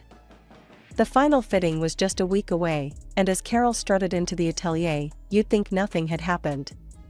She was all smiles and demands, acting like she hadn't just snubbed me from the biggest day of her life. As we adjusted the fit, I kept up the charade, acting as though her snub hadn't hurt me. Inside, though, I was churning. I had decided on a plan of subtle revenge, something to give me a small sense of justice, without causing a spectacle. "Oh, and I'll need to do one last thing to the dress at my workshop," I mentioned casually as I helped her out of the gown. "I'll bring it to your place on the morning of the wedding." Carol, always in a rush, barely nodded. "Just make sure it's early." "I have a tight schedule, and I don't need any delays, Gina." "Understood," I replied, keeping my tone neutral. "You won't have any issues." The morning of the wedding arrived, and with the beautifully packaged dress in hand, Alex and I drove to Carol's house. My heart was pounding, not from nervousness about the wedding but from anticipation of her discovering my little surprise. We were greeted coldly by Carol at the door. She snatched the dress box from my hands without so much as a thank you. "Alex, you can stay. Gina, you should leave now. We wouldn't want to upset the important guests," she said, her voice dripping with disdain. I kept my smile, not letting her see how deep her words cut.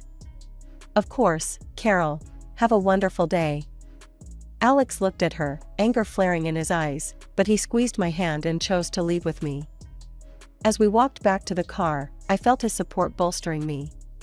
Meanwhile, Mike and his wife Jane, who were supposed to attend the wedding, had been standing nearby and overheard how Carol treated us. Outraged, they decided then and there to skip the ceremony. Mike came over to our car before we could drive away. "I can't believe she did that to you, Gina. We're not staying either. It's one thing to be a bridezilla, but it's another to be cruel," Mike said, clearly upset. As we made light of the situation, my phone buzzed. It was a text from Paula, who had stayed at the wedding. "Something's going on. Carol looks furious. Did you do something?" the text read. I couldn't help but smirk. "Nothing much. Just gave her a little wedding gift." Alex and I had just settled down with our morning coffee, the house finally quiet, when a sharp ring of the doorbell shattered the calm. We exchanged weary looks. Something in the air told us the day wasn't over just yet. I opened the door to find Carol standing there, red-faced and seething, clutching a simple piece of cloth. Her mother, Helen, stood beside her, a mix of embarrassment and frustration on her face, and Carol's fiancé, a tall, stern-looking man, hovered in the background, his expression grim. "What is this, Gina?" Carol thrust the cloth at me as if it were evidence in a trial. "Explain this now." I took a deep breath, my resolve firm. "That's your wedding dress, Carol. With your arrogance and the way you've treated everyone, that piece of cloth is more than generous." Her face twisted with fury. Carol stepped closer, her hand raised as if to strike. "You've ruined my wedding. I should." Helen caught her daughter's arm midair, holding it tightly. "Carol, stop this right now. Violence isn't going to solve anything." The fiancé finally spoke, his voice cold and decisive. "I can't do this, Carol. You're crazy, your tantrum made that clear. The wedding is cancelled." He turned, starting to walk away. "No, please don't leave." Carol's voice cracked, a mix of anger and desperation, but he didn't stop, didn't even look back as he walked down the driveway and disappeared around the corner. Carol, left standing with just her mother, turned her wrath back to me. "Look what you've done. You're happy now? You ruined everything." Before I could respond, she spun on her heel and stormed off, her mother hurrying after her, casting an apologetic look back at us. Closing the door, I leaned against it, feeling Alex's hand on my shoulder. "Are you okay?" he asked. "Yeah, just shaken," I admitted, and we moved back to the living room, trying to process the rapid unraveling of the evening. It wasn't long before my phone rang. I answered to hear Jane on the other end, her voice urgent. "Gina, you won't believe it. Carol's refusing to pay the wedding organizers now, and it's turned into a huge mess. They've called the police." My heart sank. Oh no, that sounds awful. Did they really have to call the police? Yes, she was causing a scene, screaming at them, demanding her money back since the wedding didn't go through. "It escalated quickly," Jane explained. As I hung up, I sat down heavily, the guilt gnawing at me. "Maybe I went too far, Alex. This all feels like it's spiraling out of control." Alex sat beside me, taking my hand. "You stood up for yourself, Gina. Carol's behavior has been out of line from the start. This is on her, not you." Despite his words, I couldn't help but feel a pang of sympathy for Carol. She was family, after all, difficult as she was. After the tumult of Carol's would-be wedding day, life slowly returned to a semblance of normalcy, but the dynamics within our family had undeniably shifted. Alex and I had stopped all communication with Carol. The fallout was more than just a cancelled wedding, it had opened our eyes to deeper, more systemic issues within our family that had been ignored for too long. One quiet Sunday morning, Helen came over for coffee. The atmosphere was tense as she walked in, but her first words broke the ice. "I wanted to say, I'm not upset with you, Gina. If anything, I'm to blame for how Carol turned out. I've always given in to her, ever since she was little. It's hard to admit, but I've spoiled her." I poured her a cup of coffee, and we sat at the kitchen table, a light breeze fluttering the curtains. "Helen, you can't blame yourself for Carol's choices. She's an adult, and at some point, she has to take responsibility for her actions." Helen sipped her coffee, her eyes sad. "You're right, Gina. It's just hard, you know? She's my daughter, and I hate seeing her make these mistakes." I reached over and squeezed her hand. "I know, and it's clear how much you love her. But enabling her hasn't helped. Maybe now she'll realize she needs to change." The conversation shifted as Helen updated us on the latest rumors swirling around Carol. Apparently, she had racked up considerable debts, banking on a lavish wedding to a wealthy groom to solidify her financial and social standing. Now, with the groom out of the picture and the wedding cancelled, she was reportedly hiding from creditors. "It's a mess," Helen confessed, shaking her head. "She's staying low, trying to figure things out. I just don't know what she's planning to do about all the money she owes." Alex, who had been listening quietly, finally spoke up. "Mom, it's a tough situation, but maybe facing these consequences will be good for her in the long run. She might learn to stand on her own, stop relying on others to bail her out." Our discussion was deep, filled with a mix of regret and hope. It was clear Helen felt torn between her love for her daughter and her frustration at Carol's actions. Before Helen left, she hugged me tightly. "Thank you, Gina, for being honest and for handling everything with so much grace. I'm sorry it came to this." I hugged her back, reassuring her. "It's okay, Helen. We're family, and we'll get through this. Maybe not today or tomorrow, but we'll find a way to mend things." After Helen left, Alex and I spent the rest of the day in a reflective silence. The events with Carol had left a mark, reminding us of the complexities of family relationships and the sometimes painful growth that comes from facing hard truths.